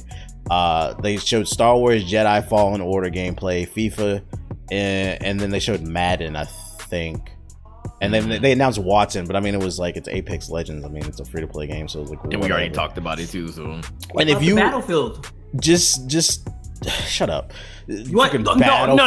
Hold on, no. You gonna act like that trailer wasn't fire? That's a lot of announcement, bruh. Battlefield maps. No, they announced a whole new theater of war. And they had when is it coming out? In fall. All right, so it's not something we can play right now. I don't care. And in the fall, well, everything else they show, we're not gonna play right now, except for in the fall, you will not be playing that because there will be so many other games to play. Now you're talking to me about Battlefield. What am I gonna play? What am I gonna play? Let me see. Let me get fall. Yeah, go ahead. Go ahead. Yeah. What am I gonna play? Yeah, exactly. What am I gonna play, TVH? Go ahead. Video game release schedule. Hush. I'm about to bring it up. February. All I know is I might be playing is Pokemon and Star Wars games. In August alone, I know there's Astro Chain. Okay. We also That's have, next month. That ain't okay. but that it's ain't August. It's October. August 30th. That's a fall okay. game. Well, That's what a in like fall October, game, September? bro. Okay. In September, you already know we balling out in 2K. What's in it? Okay, that ain't me. So you know you getting 2K. You know. I'm joking. Gears 5. No, I played 2K. Gears 5 is in fucking. Then there's Borderlands 3. Okay. There's also Code Vein. I know you're interested in that. No, I'm not. You're not. Okay, for the convenience of the show. I've never been interested in that. You're being a filthy gamer word right now. No, shut up. You can't name a game. Go ahead. Tell me what's gonna absorb my time that I will be able to play. October, Ghost Recon Breakpoint, Call of Duty Modern Warfare, The Outer Worlds. I know you're playing The Outer Worlds. Oh yeah, of course. Okay. November. You act like I can't beat my games in 10 hours. So now you can just beat them in 10 hours. November, Pokemon Sword and Shield. You know you're playing that. Doom Eternal. You know you playing that. Star Wars Fallen Order. You know you're playing that. Just Dance 2020. You know you playing that. What? Just Dance? What? December, Life is Strange 2, Episode 5. You know you playing that. I haven't even played the other 3 episodes. But That's you're JG. gonna play it. And then there's a whole bunch of games that don't even have release dates. That still sounds like I got time to play some Battlefield. The point I'm not saying you won't play it. I'm just saying don't act like you're just gonna have a whole bunch of free time, bro. You're gonna be playing these games. I don't want to hear. Look, I can beat my games in 10 hours. That means I'll have. Well, actually, no. I probably. You're right. Never mind. I take everything back. You're right. You ain't beat Death Stranding in 10 hours. I'm not. The Outer Worlds. The Outer Worlds is good. You know you're gonna spend at least 100 hours on the Outer Worlds, bro. Because I'm playing that shit. I'm dead ass. Like I might wait for the PC version. I did the same thing to MGS. Remember, I didn't play MGS 5 until it hit PC. Oh, and don't act like this fall Apex Legends Season 3 isn't gonna be here. This fall it probably will be. 3 months. So yeah.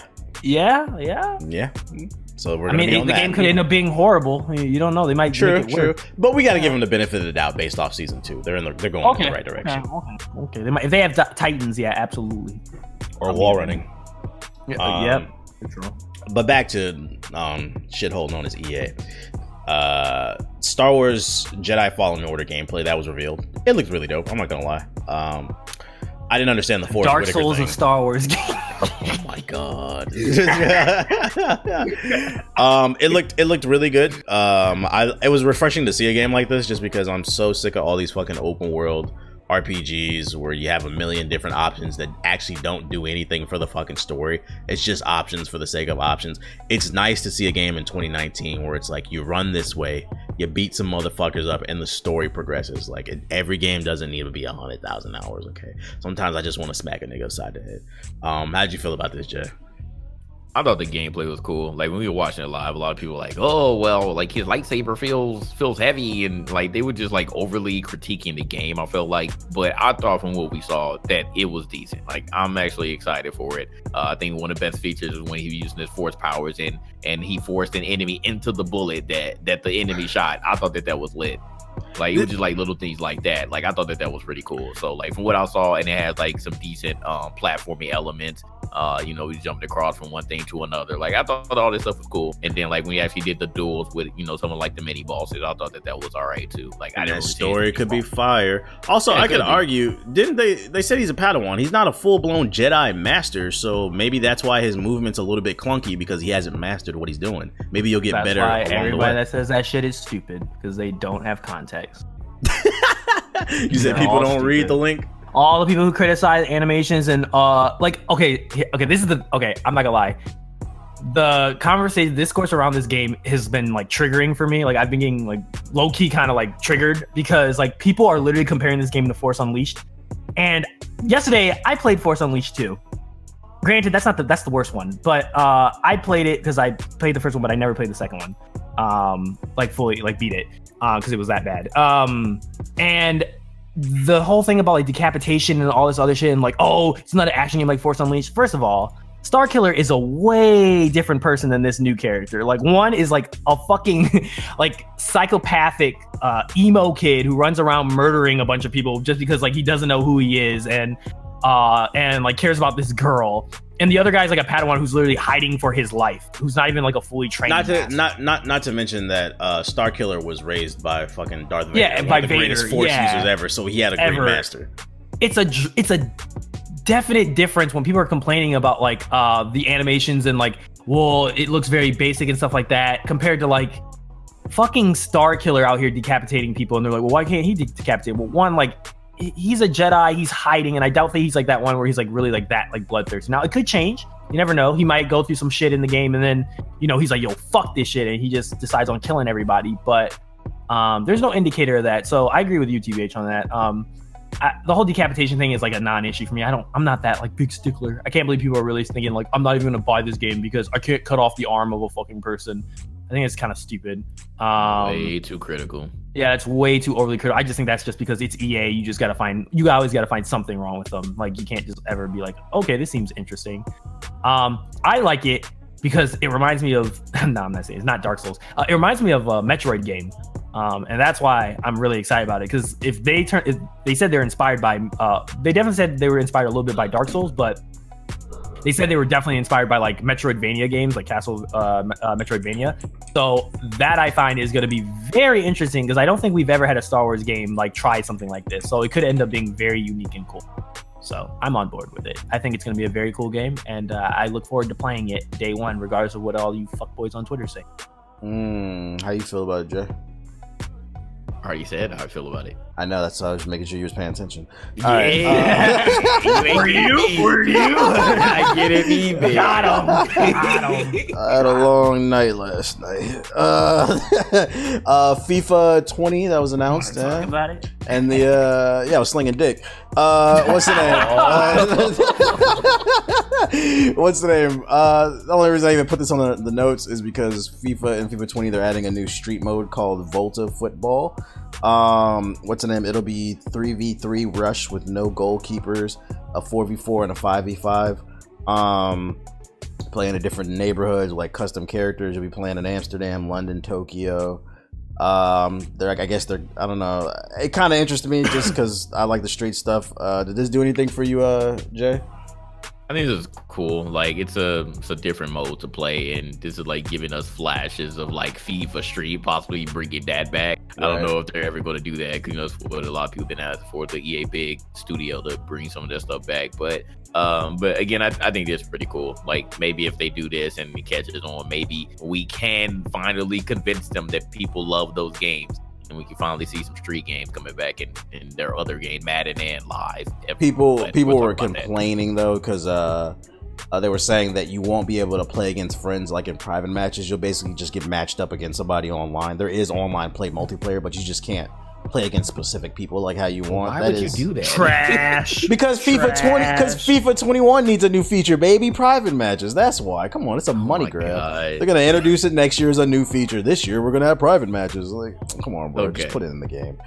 The only reason I'll give this a try is because I'm an EA game changer, so I should be able to get the game for free. I ain't buying this shit. But it does look kind of cool. It looks cat. Can I play as the women's soccer team? I don't know. That's a good question. Aren't you an EA game changer? Soccer team. Yeah. Yeah, so just chill for a copy. All right, bet. Cool, Let me call cool. my dev phone real quick. I forgot to put it on the notes, but they also announced Madden. They're getting rid of the longest yard story mode, and they're doing some like new quarterback. You're a football guy. I don't know, Jay. What the fuck are they talking about?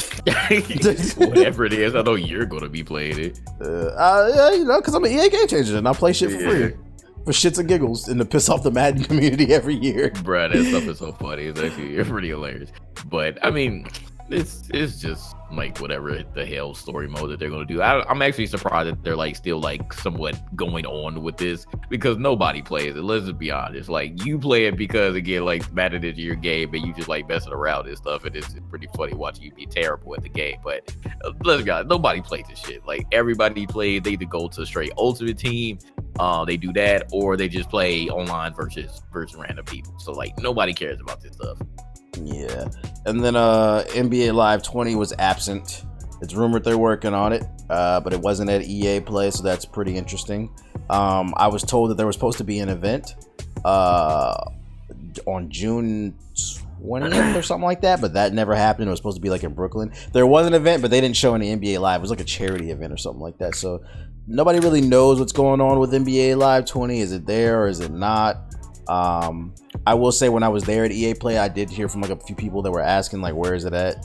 And then also at EA Play, a lot of people were just like standing around. I was asking, what do you think? People were like, this shit is whack. So EA, if you don't have nothing to show, just don't fucking do it, because it kind of seems like a waste of money and everybody's time. What would you give EA's little press EA thing, whatever you want to call it, Jay? D-, bro. True. What about you, Ethos? C-. Okay. Yeah, I give him a D- as well. It would have got an F if it wasn't for Star Wars. Facts. Dead ass. Yeah, that wasn't it. Bethesda. Moving on to Bethesda. Doom Eternal. Oh, you mean the apology tour? The apology tour and the cheerleaders. Doom Eternal. They showed that off. Looks pretty cool. Looks like more of the same. You're a big Doom fan, Ethos. How'd you feel? Nigga, this shit's gonna be fire. Last game was fire, so this game, I know you didn't like it, but I really it's not that I didn't. I had issues with the game. Yeah, so you didn't like it. Okay, and but the new one's gonna be really good. I already pre-ordered my collector's edition because I can't learn from my past mistakes. So I'm gonna have a Doom helmet and a Titanfall helmet. So come fuck with your boy. You gonna stream with it? Stream with it on? Absolutely, I'm gonna stream with it on. So pray I can actually see through it. We'll see what happens. So what's new in this for someone on the outside looking in? Because I can't tell from looking at the game. It's really just comes down to mechanics. Like they added new guns.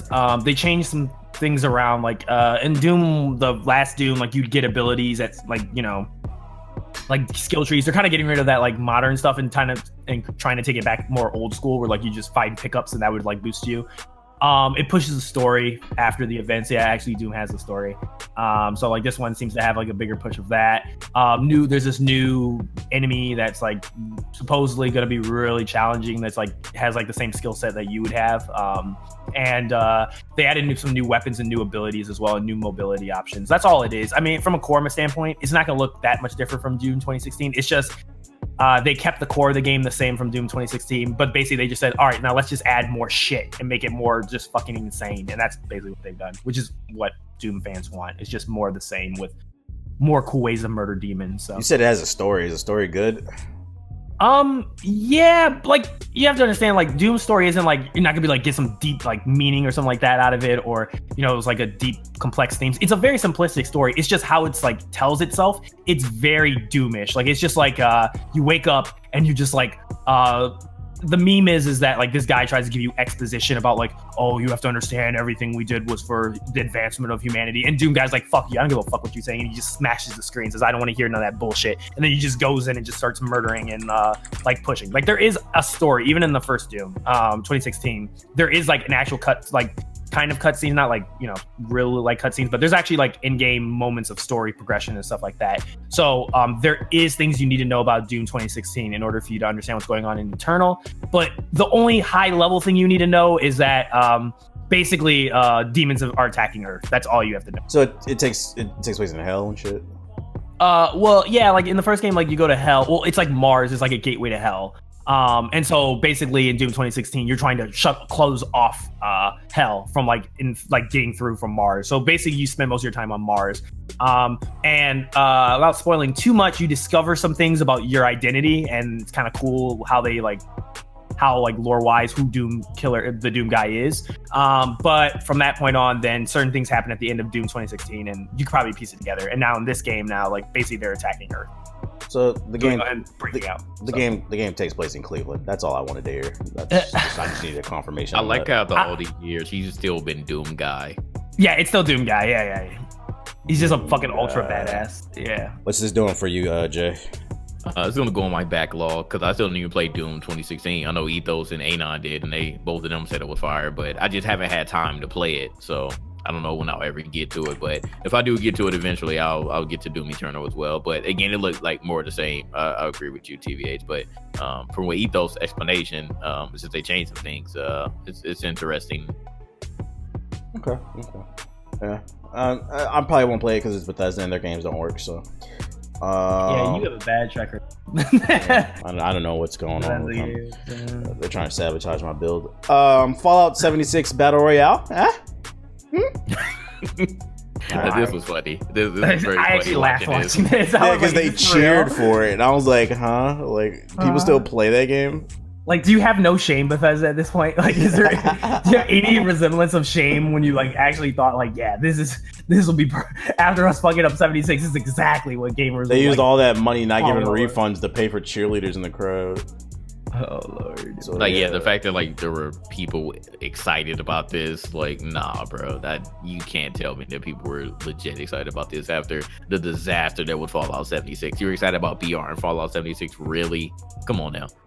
No, yeah, I don't know about that. It's a hard pass for me.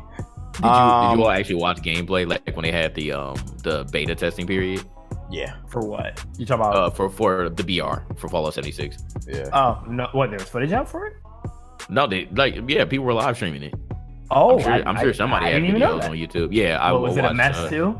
Or I did watched a couple of streamers. I think like Grims and Shroud, like they tag teamed and were playing it with like some other people. I mean, it didn't look good, but I mean, I guess they had fun when they were playing because they were winning, of course. But it looked like a mess. And again, like it wasn't anything exciting, bro. Like nothing that I would have like willingly downloaded and played. Mm-hmm. Man, fuck The that like game. matchmaking was broken too. Like, All I gotta say it about was that. Fuck that game, bro. one of the simplest things. Like matchmaking wouldn't even work for them. Big yikes. One that was kind of off the beaten path that was announced, Ghostwire Tokyo. That was one I didn't really see people talking about it too much. But it's the new game from the people that made, what was that horror game? I can't remember the name of the damn horror game, but according to the description of this game, Until Dawn? No. Is that what you're talking about? It was a zombie game. I'm about to Google the name of this studio. But they're saying that it's an action adventure game where you fight paranoid enemies and you rid the city of supernatural evil. People are disappearing in Tokyo due to conspiracies and occult. Was it Ghost Frame? Ghost Frame? No, it wasn't that. No. I'm about to Google Ghost. You're talking about the girl, the girl everyone likes. Tango Game Works. Yeah, Tango Game. Oh, the Evil Within. The Evil Within. Yeah, that's what they Okay, made. The Evil Within. Okay. Yeah, so it's in that company. People are It's a horror game. Oh. Yeah, people are disappearing in Tokyo, and you gotta stop the cult or something. It was kind of hard to see where this is going because it's just kind of like CG and a short announcement. Sounds interesting. Just gotta see more. I don't know what to say. It's different for Bethesda. I'll say that much. Yeah, this doesn't seem like a game that Bethesda would have been producing. So I think that's actually pretty cool. But again, it's a CG trailer. We have no idea what this game's going to look like. But it's supposed to be action adventure, and the CG trailer did look somewhat interesting, like you said. So I'll be looking for it and see what it is. But hopefully, it's just not a buggy mess. Because yeah, I'm not trying to play this on consoles, and we'll see if my PC can handle it. Yeah. And then the last thing that they announced was Deathloop, game with black people in it, so that's cool. Woo! Already pre-ordered. Yeah. I think it's made by black people too. Woo! Even better. This one's from the Arcane Studios. That's the people behind. Ooh! Already fire. Game of the year. Yeah, it's the. They made Dishonored. Yeah, they made Dishonored. No gameplay. Once again, another CG trailer. Kind of hard to tell what the fuck this is about. Black people. That's all I need to know. There's black people. In the description it says Deathloop, the sexy 60s style of two trained killers trying to kill each other. I don't know what that means. I just see cool looking black people. I'm probably gonna pre-order it. It's like Lincoln Clay got a new job, man. I'm on board. right. So I mean, I'm all for it. I would definitely keep my eyes on it. I'm willing to bet this game will have a good soundtrack. Oh, no doubt. Yeah, soundtrack's gonna be fire. Gameplay's gonna be fire. Level design's gonna be top tier. Watch. I'm glad they're not just doing another Dishonored 2. Like they're doing something different. I hope it works. Because Arcane be having issues too. Their games work better for me than traditional Bethesda games because it's just published by Bethesda, these Arcane games, but still a Bethesda game, so I have Dishonored to 2 was a little shaky even for me. Yeah, It got better. They patched it a little better, but yeah, it was a little shaky. I'll give them a little bit of pass because Yeah, this is same. technically a Bethesda game, but I'm watching it. It's not exactly Bethesda, but they still under don't Bethesda, so we gotta be careful. Don't put any of that darn Bethesda code in the game. Creation engine in your games, okay? Yeah, don't use Your own engine over there. I'm excited as well. I'm a Dishonored fan. I know me and Ethos are. So and again, another CG trailer, but it was kind of funny because I mean Microsoft had 12 minutes and then this is Deathloop, and it's both based on like people constantly dying and coming back. So I was like, damn, like it's kind of like the same game, but obviously one is more of a thriller and this is more of an action adventure game. So I'm excited to see like what Arcane can do with an action adventure game, because Dishonored wasn't really action adventure, it was more stealth based. So we'll see what happens with this one. I'm excited to see like what the story is actually going to be like, what the gameplay looks like. So hopefully we'll see something soon. They get the benefit of the doubt from me because they made Dishonored, so in that game, that series is amazing. Yeah, you get a bit of the doubt. But fuck Fallout 76. Ethos, what do you get Bethesda? Yeah, I'd say a C. A lot of the things I was actually interested in were just CGI, and the things that show gameplay for, I hated. So, yeah. What about you, Jay? I also stick in the middle of the road. I'm not gonna get them a C minus. I'll give them a C because Ghostwire Tokyo look lit, Deathloop look lit, but again, it's another one of these conferences where we're just seeing a whole bunch of CG and no real gameplay. I would have gave them a D just because of Fallout 76 VR, but I'll get a benefit of the doubt.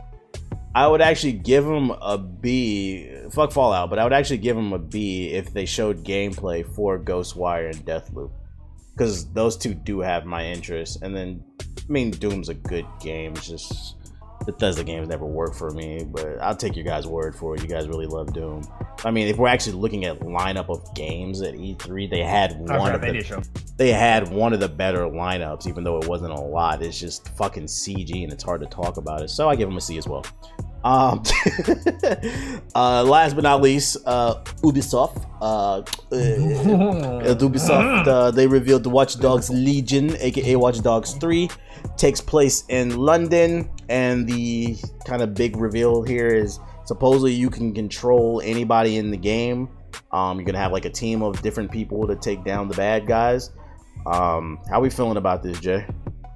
I mean, when I saw it and we got the explanation, I think this is going to be lit if executed properly. Because again, we've had some initial criticism about the game, and this is from people who haven't even played it. So we'll see what ends up happening with that. But I think this is very interesting. I haven't seen anyone do this before, where you can completely play as NPCs.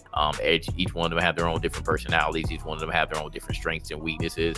And one of the most important features and one of the most unique features, besides the fact that you can, pretty much recruit anybody, is once they're dead, they're dead. Obviously, they aren't the first people to do this in a video game, but for Watch Dogs, it's going to be incredibly interesting to see what happens with that, especially like if it's a character who's like really, really very skilled. And you end up losing them, and you gotta go and recruit somebody else, and maybe you won't find anybody else like them. Maybe it'll take you forever, but I think it's really, really cool because like you can really like create whatever team that you want.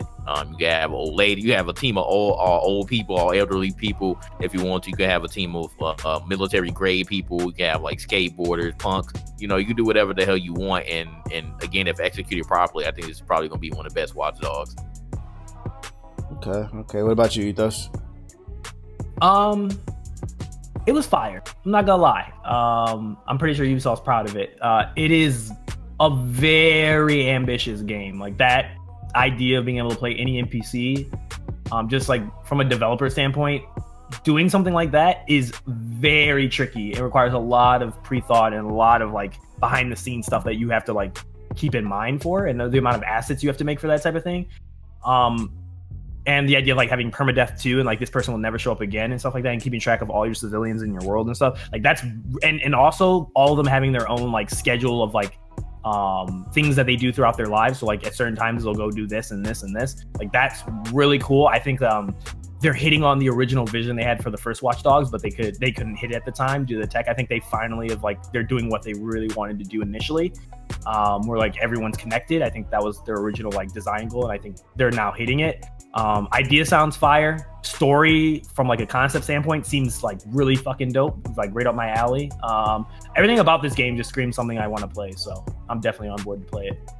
Okay, yeah, it's really it's really ambitious, and it's nice to see like somebody's trying to do something new. But like the pessimist in me, because it's Ubisoft and they're known for downgrading the games. Remember you fucking good. It was every time. It was good, but we can't forget Watch Dogs 1 either. And Ubisoft, but they redeemed themselves already. Ubisoft has a track record for downgrading stuff. Okay, no.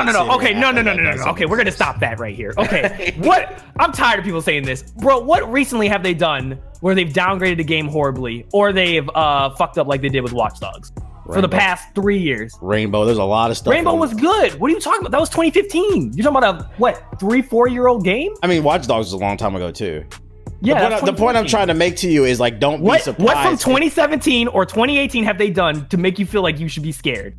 Nothing. I'll give you that. Okay, so you have no reason to worry. All right. I'm glad we had this conversation. All right. And all I'm saying is like, it's fine because this game ends up being horrible. I'm gonna get slandered for this. They're making it. All I'm saying is they're making it the big selling point, and I just don't want it to turn out to be where you can control anybody, but there's no real difference between any of the people. Like there has to be stat differences, personality differences. That's what they said. There is, but that's very fucking ambitious, and that's one of those things. I watched 30 minute those are vertical slices. Those are vertical slices. Yes, but this game is coming out in what, April? Don't forget what EA did to us with fucking Mass Effect. That's EA. That's not Ubisoft. There's not much difference, bro. Yes, it is. It's not much difference, bro. They're completely different studios with different people and different developers and different talents. It's completely different. All I'm saying is, I'm not saying they can't do it. I'm just saying it's very ambitious what they're claiming they're about to do, and I hope they pay it off because if they don't pull this off, it's gonna be a shitstorm. I'm telling you, bro, this is a rehash of literally Watch Dogs 2 with me and him. I was literally the opposite side of him. Like they fucked up Watch Dogs 2. I'm not trusting this game, even if TV tells me it's good. Just imagine if like when the game comes out we end up playing as like the same 10 characters. Yeah. Well, I mean, only reason I'm willing to give them a bit of and it's fine to be like I call it cautiously optimistic. The only reason I'm cautiously optimistic is because their last few releases have been pretty damn good. Their Assassin's Creed games for the past 2 have been really good. Watch Dogs 2 was really good, and it seems like the studio that works on Watch Dogs like understands what people loved about the last Watch Dogs and what was wrong, and so they fixed it in Watch Dogs 2. So they took all the feedback that they had for Watch Dogs 2, and now I feel like now they're doing that leap where now they're like, okay, we know what people like for Watch Dogs games. Now let's mix it up. And I have to applaud any studio that does something innovative instead of doing playing it safe like Gears or another series that like makes a sequel, and it's just like, okay, this is cool, but it's like the same thing that I played the last game. So I'm willing to give Ubisoft at least some ounce of faith that maybe they finally created a new game, and because of that, they'll make a fucking Splinter Cell game that will be fucking phenomenal. Okay, so this is all just a ploy for me to get them to want to make a Splinter Cell game. Okay, I don't really care. I just want to is believing. But I agree. Yeah, I agree. It's perfectly fine to be a little skeptical. Also, another thing I can see happening is they're so focused on that gimmick of controlling everybody. Let's say they do pull it off and every character is unique and interesting. I'm afraid like maybe the resources kind of scale towards that, and like let's say like the level design and the actual story and the gameplay isn't actually good because they're so focused on trying to make all the characters in the world interesting. If that makes sense. That's possible too. Yeah, I think this other thing that I'm kind of like pessimistic about is like how they're going to truly progress the story with a whole bunch of NPCs. Like, are the NPCs going to like have different dialogue when they get to certain points? So I don't know. Like, is there going to be like a true leader like that's going to be there all the time? They're going to be static. I don't know. That's a lot of level of detail because think about it. Let's say I go into a mission with one character, and during that mission, that character dies, and another one has to pick up mid-mission and finish it. Like during the next cutscene, does that person show up and they acknowledge the death? Like, what's going on with that? Like, yeah. I don't know. It's just a lot to think about. I don't know. Somebody clip that so we can get that in the RK for Ethos. Shut the fuck up. If I'm right, I'm gonna hold this forever. Well, I never said you were wrong. I was just saying, you know, let's keep it up. I know. I'm still gonna do it. Ghost Recon Breakpoint. This game's doing nothing for me. I'll be honest with you. Anon has convinced me it might be fun. So I'm warning. What did he say? Me and him talked about it after E3 in Discord. I think DX was there too, and I know he was hyped for Wildlands too a little bit, and then we played it. Yeah, you know how that went. But the things that they're changing seem like things that might make the game more interesting. The only thing I feel like they just need to make sure they nail is if the AI is actually challenging, like they're legitimately using stats and you know tactics against you in your squad, like what they're marketing. If they can pull that off, I think the game will be pretty interesting. Because my biggest issue with Wildlands was stealth was fucking busted. If you killed one person, it was as if the whole base knew. And the AI were just stupid. They were just plain stupid. They would just run around and they would hit you from corners that made no sense. And the world was boring as fuck. I think with the introduction of like these like sci-fi elements with like the robots, the drones, adding challenge. Apparently there's raids in this game, which is, I don't know how that works, but cool. I'm willing to see what that looks like. Maybe the Division type shit. And the whole idea of like getting overwhelmed by a force that's like, you know, as good as you. I feel like that's a fun gameplay, I guess, feature that I would like to play. Yeah. So I'm not saying I'm sold on the game, but I definitely would like to play like a beta of the game to see if it's actually. Yeah, I need to get some hands-on time with it. I keep an open mind, but right now I'm definitely not sold on it. I just don't. Yeah, definitely like it's kind of like because Wildlands was, it was like I kind of want to be a little reserved on thoughts on. What about you, Jay? Yeah, Ubisoft has they have a track record of messing up one game and then doing good with the second one.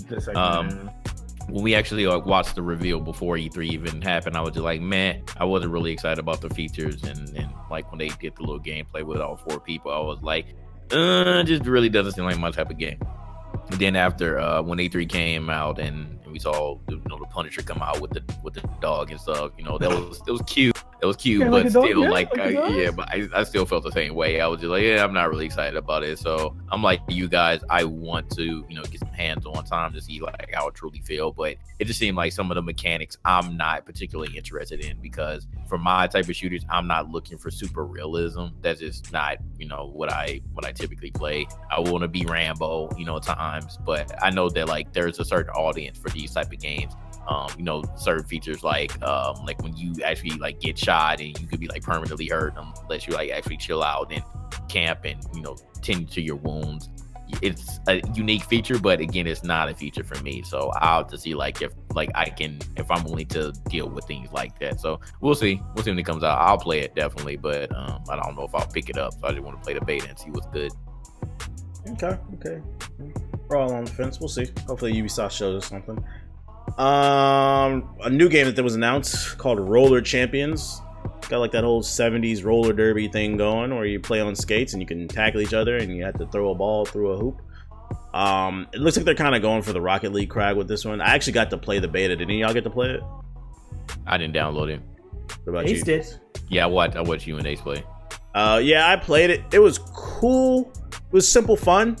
But it's definitely one of those games where it's fucking infuriating if you just play with the randoms, because it needs a lot of coordination. So it's kind of hard for me to judge this game. I feel like I would have had more fun if I had friends to play with on it. And then also, what's the longevity of it? Because it's really, really, really simple. You just skate around in a circle.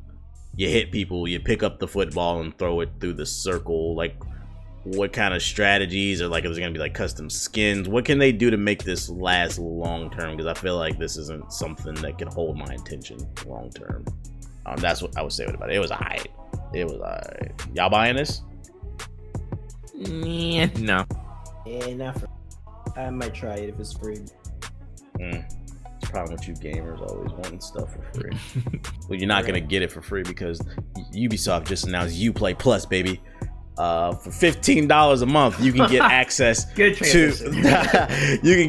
to over 100 Ubisoft games that you can play. So another Xbox Game Pass, Netflix game style, Google Stadia type thing going on here. This You subscribing to Uplay Plus, Jay? This was a bad move. No, I'm sorry, I can't do this. Like, we're getting all of these video streaming services. Now we're getting all these game streaming services, or these game download services. I'm good. I can't afford all this stuff. Like, I'm sorry. Like, I will just buy the Ubisoft games that I really want to play. I don't really see a reason to buy Uplay Plus. Like, I think that Origin Premier Access would probably be more like a bang for my buck than Uplay Plus. Even though I do play like a good amount of Ubisoft games, I don't play them long term for me to even want to buy this service. So I'm good on it. I just hope they know what they're doing, because I don't think it's a good idea for them to introduce their own service. Another thing I was confused about is Google announced. Well, no, they announced during that it'll be implemented into Google Stadia. Like, how does that work? Because Google Stadia is $10 a month. I gotta pay another $15 to access the Uplay games too. Yeah, so you paying double. Man, like, fuck them. What Ethos? What do you think of this shit? I don't care. Like, if they do it, cool, whatever. For the broke boys, it helps them out, but I can afford my game, I guess. So we now have Netflix, Hulu, YouTube TV, PlayStation. Hey, I'm just saying, everybody said the same shit about EA Origin, and Origin's actually pretty good. So. EA has a lot of games that people like, though. I don't feel like I feel like that's what? very. Hold on, say that again. EA has a lot of, but don't ask, because we've had this conversation a million times. The real reason people hate EA is not just the business practice; it's the fact that they have a lot of our favorite games, and they do these shitty. It's a love-hate abusive relationship. They do these microtransactions, these loot boxes, and they own our favorite games. Like, can you guys just sell them to a better company that will treat our properties? That's the real reason. There is value in EA Origin, I feel like. Uplay, it's very deceiving to say that we have 100+ games that you'll have access to for $15 a month. Realistically, who gives a fuck about Ubisoft games if it's not Assassin's Creed, Ghost Recon, Watch Dogs, and what? Fucking Splinter Cell? What, you gonna go back and play some old Ubisoft game? Like, come on, yeah, bro. Maybe I will. Beyond Good and Evil. Look, hold on. Beyond, you can get that. You can get that for $2 on PC. Shut up, bro. Get out of here with that shit, dog. Yeah, like, I think it makes it worse, because like Ubisoft has been giving away like pretty much all the Assassin's Creed on Uplay. Ubisoft has been around for a long time, but I feel like in the past 10 years, Ubisoft has become a power player, but their catalog is not that strong. It doesn't date that far back. They have a lot of games. What are you talking about? What old ass games you want to play? You gotta look it up. I'm pulling the list up. Hold on. I know they got old ass Prince Ubisoft. of Persia, all the Prince of Persia games. Okay. All the Far Cry games. I haven't finished Far Cry 4. I haven't even played Far Cry 5. Bro, play Far Cry 3. It's all the fucking same. I have not played any of those. I haven't played. All right, so Ethos is a Uplay Plus. Are you a fucking agent of Ubisoft? They got Buck Bumble. You want to play Buck Bumble? Buck to Buck Bumble. Look, all I'm saying is I'm looking right now at a list of all of Ubisoft. I'm looking too. This list look weak as shit. And CSI, Deadly Intent, Shaun White skateboarding, Hamster Life. Maybe someone want to play a hamster, okay? Cubic Ninja, Donald Duck Goes Quackers, the hip hop dance experience. Don't you want to play Zombie U? No. The Crew. No, Ethos wants to play Just Dance. Confirmed. Don't you want to play South Park and all the Just Dance games? Teenage Mutant Ninja Turtles, Call of Juarez. Oh my god, bro! Like their catalog is not that strong. All I'm saying is that if this system plus also gives access like what EA does, like for their new game releases, it will be popular, no doubt. They'll make money. If they do it just like EA, it'll have a place. Because I ain't gonna lie, there's a lot of Ubisoft games that I'm like, I don't want to pick this up day one, but if I had something like a pass that didn't cost me a lot, that let me be able to play them, I purchased it right before like these games drop, I would do it. It depends on how they do it. They can't do it like Netflix. It's got like, what if they were like, if you get the pass, we'll also give you every season of Rainbow Six Siege seasons shit. I'd be like, yeah, bet. I'm buying. As long as I can cancel and reopen it whenever I want without there being fees and charges. Of course. Yeah. Then yeah, you could play like the single player game for a month. What if they were like also on top of that, every single like expansion that we release for any of our games, like post launch, like all those like premium stuffs for like For Honor, Rainbow, Division, any of those things, you get them for free. Any Assassin's Creed DLC, you get it for free. I think that'd be a good. I doubt they would do that, but it would be. You never know. It'd be more intriguing for me to actually do it. You might be like, you know what? I might give this a shot. I still argue what's the value of that, because let's say you get the Assassin's Creed DLC, you're going to be waiting a long time after the launch of Assassin's Creed for that DLC, and there's nothing to play in between. So like, you're just going to keep letting it run, or are you going to like, how does that work? Who knows, bro? Because I don't feel like they're just going to give it to you once you turn it off and then turn it back on. Oh, here's the DLC for free. Like I feel like. Oh yeah, they don't. Like EA does the same thing. Like if you stop paying for it, then like you can't use like the DLC. You get the DLC if you subscribe for like 3 months or something. There's going to be a stipulation. Of course, but that ain't my job to figure out. And last but not least, they announced Gods and Monsters. I like the art style in this, but I couldn't really tell what it was about. I'm on their website. It says it's from the creators of Assassin's Creed Odyssey. It comes a storybook adventure about a forgotten hero on a quest to save the Greek gods. Embark on a journey on the island of the blessed, taken over by dangerous creatures of mythology. Prove your legendary heroism by taking on their leader, Typhoon, the deadliest monster in all mythology in a face-off of the ages. Explore a beautiful fantasy world with tricky puzzles, mysterious dungeons, and historical feats await. The journey will be challenging and rewarding as the final destination. Will you be the hero of the legends foretold? Sounds like a type of action adventure game, I guess, where you take on Greek. Looking at these creatures. pictures, it reminds me of Zelda. Yeah, maybe. Yeah, it definitely looks like Kitty, kind of, but I don't know. It might be cool. It's Odyssey for kids. Maybe if the combat's cool, I keep an eye on it. Yeah, it's made by the same people. Yeah, it probably is. Like February 2020. They're like, we really like making Greek games. Let's make another one. We wanted to make a separate game, but they had to make it an Assassin's Creed game. But now we can do whatever the fuck we want. Plot twist. Yeah. Maybe this is the game they actually wanted to make, but Ubisoft said we need an Assassin's Creed Greek game first, and they was like, all right. Yeah, that's just what I said. I was. They saw how good it was, and now they want to make this. Yeah, whatever. Yep. So February 2020, this one drops. They didn't show any gameplay, so it's hard to judge it. But hey, it's coming to Stadia and the Switch. Stadia. Pre-order now, boys. All right. What would you guys give Ubisoft? Ethos. What would you give them? A B. Okay. What about you, Jay? I will give them. I'll give them a B minus because they actually did pretty good. Like even though they had gameplay. Yeah, like the Uplay Plus shit pissed me off, but they did have a good amount of gameplay. So, I give them a B plus only because Watch Dogs Legion had such a strong showing. Gods and Monsters looks interesting. I'm halfway interested in Ghost Recon, and they had the best moment at E3. Come on, guys, they had the pupper. Come on. They had a pupper. I would have gave him a B minus, but they brought the puppy out, so I'll give him a B plus. So, and he was a very good boy. So he was a very. He definitely was. Yeah. So shout out to Ubisoft. You get a whole plus just by bringing a dog out. Yeah. Bring a dog to every E3. You might do better. Let them play the game. Goddammit. Yeah, take notes. So yeah, that's all I got on my podcast notes. You guys got anything you want to add to the conversation before we wrap this one up? I actually do. Oh, go ahead. What? We missed another premiere on Microsoft you didn't put on your notes, and that's Elden Ring. Oh. So Ethos, I actually tweeted you about this. I don't think you that Lord of the Rings nerd shit. Look, man, it's made by the same people. This shit is Anon's. This is actually you should be asking Anon. This is like some shit Anon losing his mind over. What do you nerds have to say about that? The one thing I want to talk to you about, Ethos, is Miyazaki finally said that, look, we are making this game. Are you coming for my neck? Is this coming for my neck? Okay, yes, hold on. Yes, because he confirmed it this time. No. Yes. So we know that Elden Ring will be difficult like the other Dark Souls games, and he actually said it this time and confirmed it. So there is no more speculation on what Elden Ring is going to be like. So for all the people who bitched and moaned about Sekiro, talking about we want an easy mode, look, when Elden Ring comes out, you know that it's going to play like Dark Souls, okay? So it's going to be difficult. That's all I want to say. That make you feel better?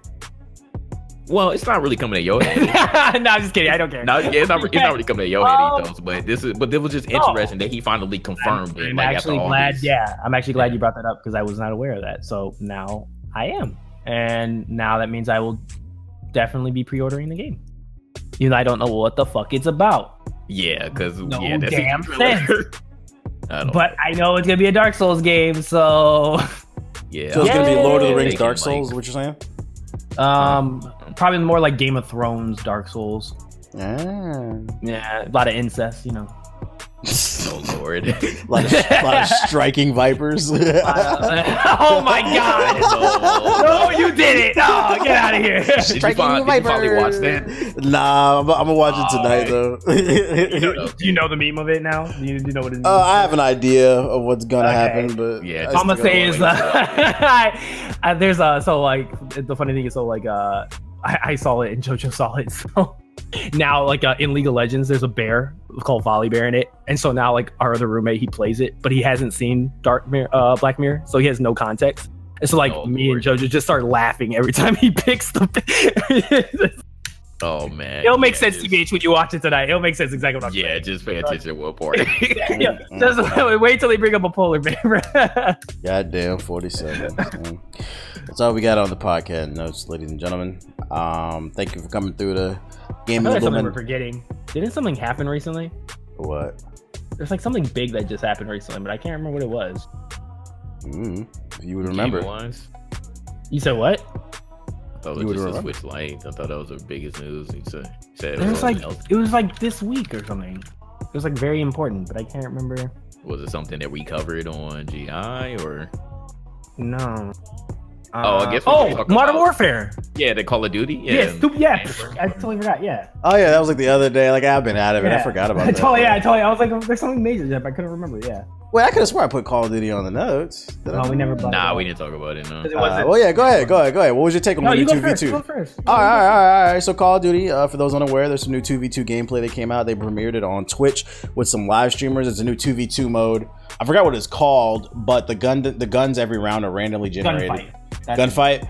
And like it's a team 2v2. You have a certain amount of time to kill each other. If you don't, a flag appears in the middle of the map, and you either capture the flag within 10 seconds or kill the other team, and you win.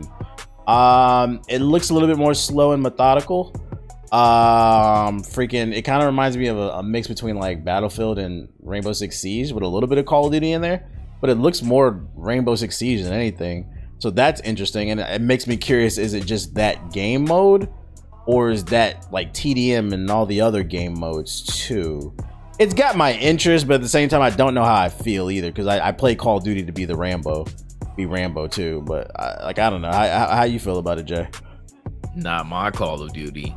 Oh, here we go. Nah, bro. I have mixed feelings as well. Like it definitely does not look like the same Call of Duty that we've known. And I said this in an article that I wrote too. Like it's definitely a lot more slow paced and tactical, and that's not what I'm trying to play in Call of Duty. Like I've said this, like even when Black Ops 4 came out, you know, you had to heal yourself, and you know, I thought that was okay until I started playing it. Like it's decent, but it still didn't end up being that type of Call of Duty that I once played before. So I don't know how I feel about this one with this new engine. It's interesting, and I'll definitely give my final judgment when I actually get my hands on it. But from what I can see in this 2v2 mode, I can't get a full disclosure on like how I feel about it, because it's not like a typical 6v6 mode.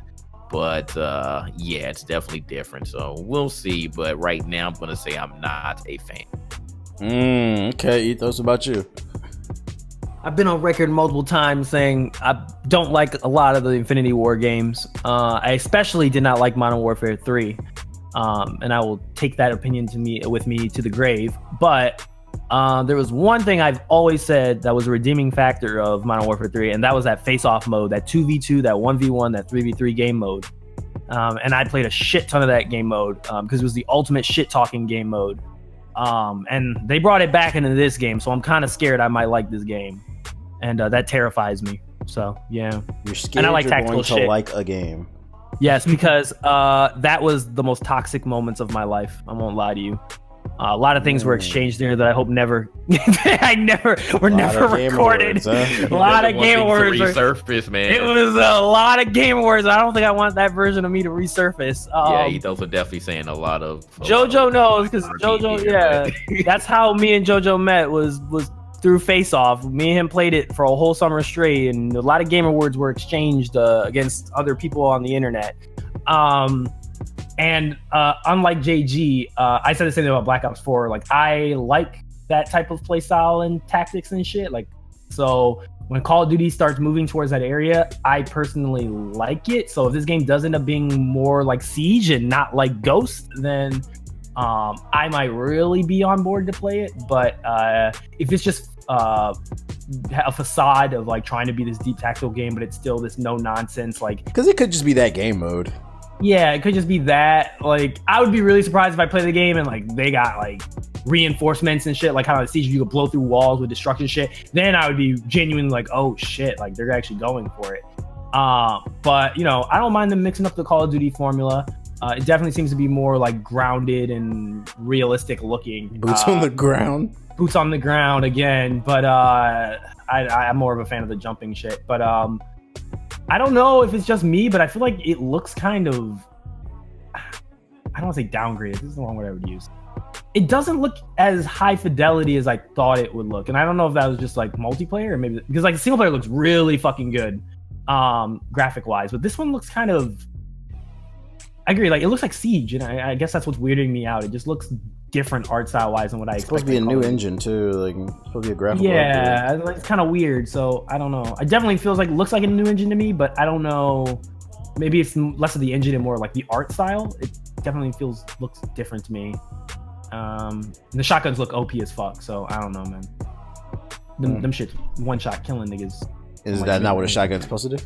Yeah, but it was killing niggas from like ranges. I was like, I don't know about that. Ooh, so you said the Modern Warfare 2, 1880, whatever. Yeah, I was getting a little bit of a PTSD watching some of that footage. So I'm not gonna judge it too hard. Like, I found it interesting that they did lead with that game mode. It was weird how they marketed it too. Yeah, with the Twitch thing. I was like, I was like, I don't know about that. That's the first way to reveal your game. Should have done it after you reveal it. Yeah, just let me get some TDM gameplay. Let me see how that plays, and then let's see how the kill. Because my thing is, like, if it does play like that, more realistic and methodical, like, how's the kill streak is gonna? Because I know they ain't removing no damn kill streaks. No, they gotta have kill streak. Yeah, like that's gonna be burn down the Rainbow Six Siege with kill streaks. That sounds really weird. Like, yeah, I don't know. We'll see. So we gotta see more before we judge. We'll see. Is there anything else I'm forgetting? No, I think that was the big one. Yeah, I think we good now. Alright, this has been Gaming Illuminati, episode 66. Thank you everybody for coming through and listening. Ethos, you got the floor. What's your closing statement for episode 66? Go. Be healthy, drink water, mind your own business, and watch Bungo Stray Dogs. What is that? It's an anime. It's good. Mafia anime. You'll like it, JG. It's good. Oh, okay. You started watching it? Yeah, I told you. I watched it yesterday. Oh, good man. Okay. Yeah. What's the name? Jay, what's your closing statement for episode 66? Go. Thank you for listening to us ramble on for another podcast. We will see you next time.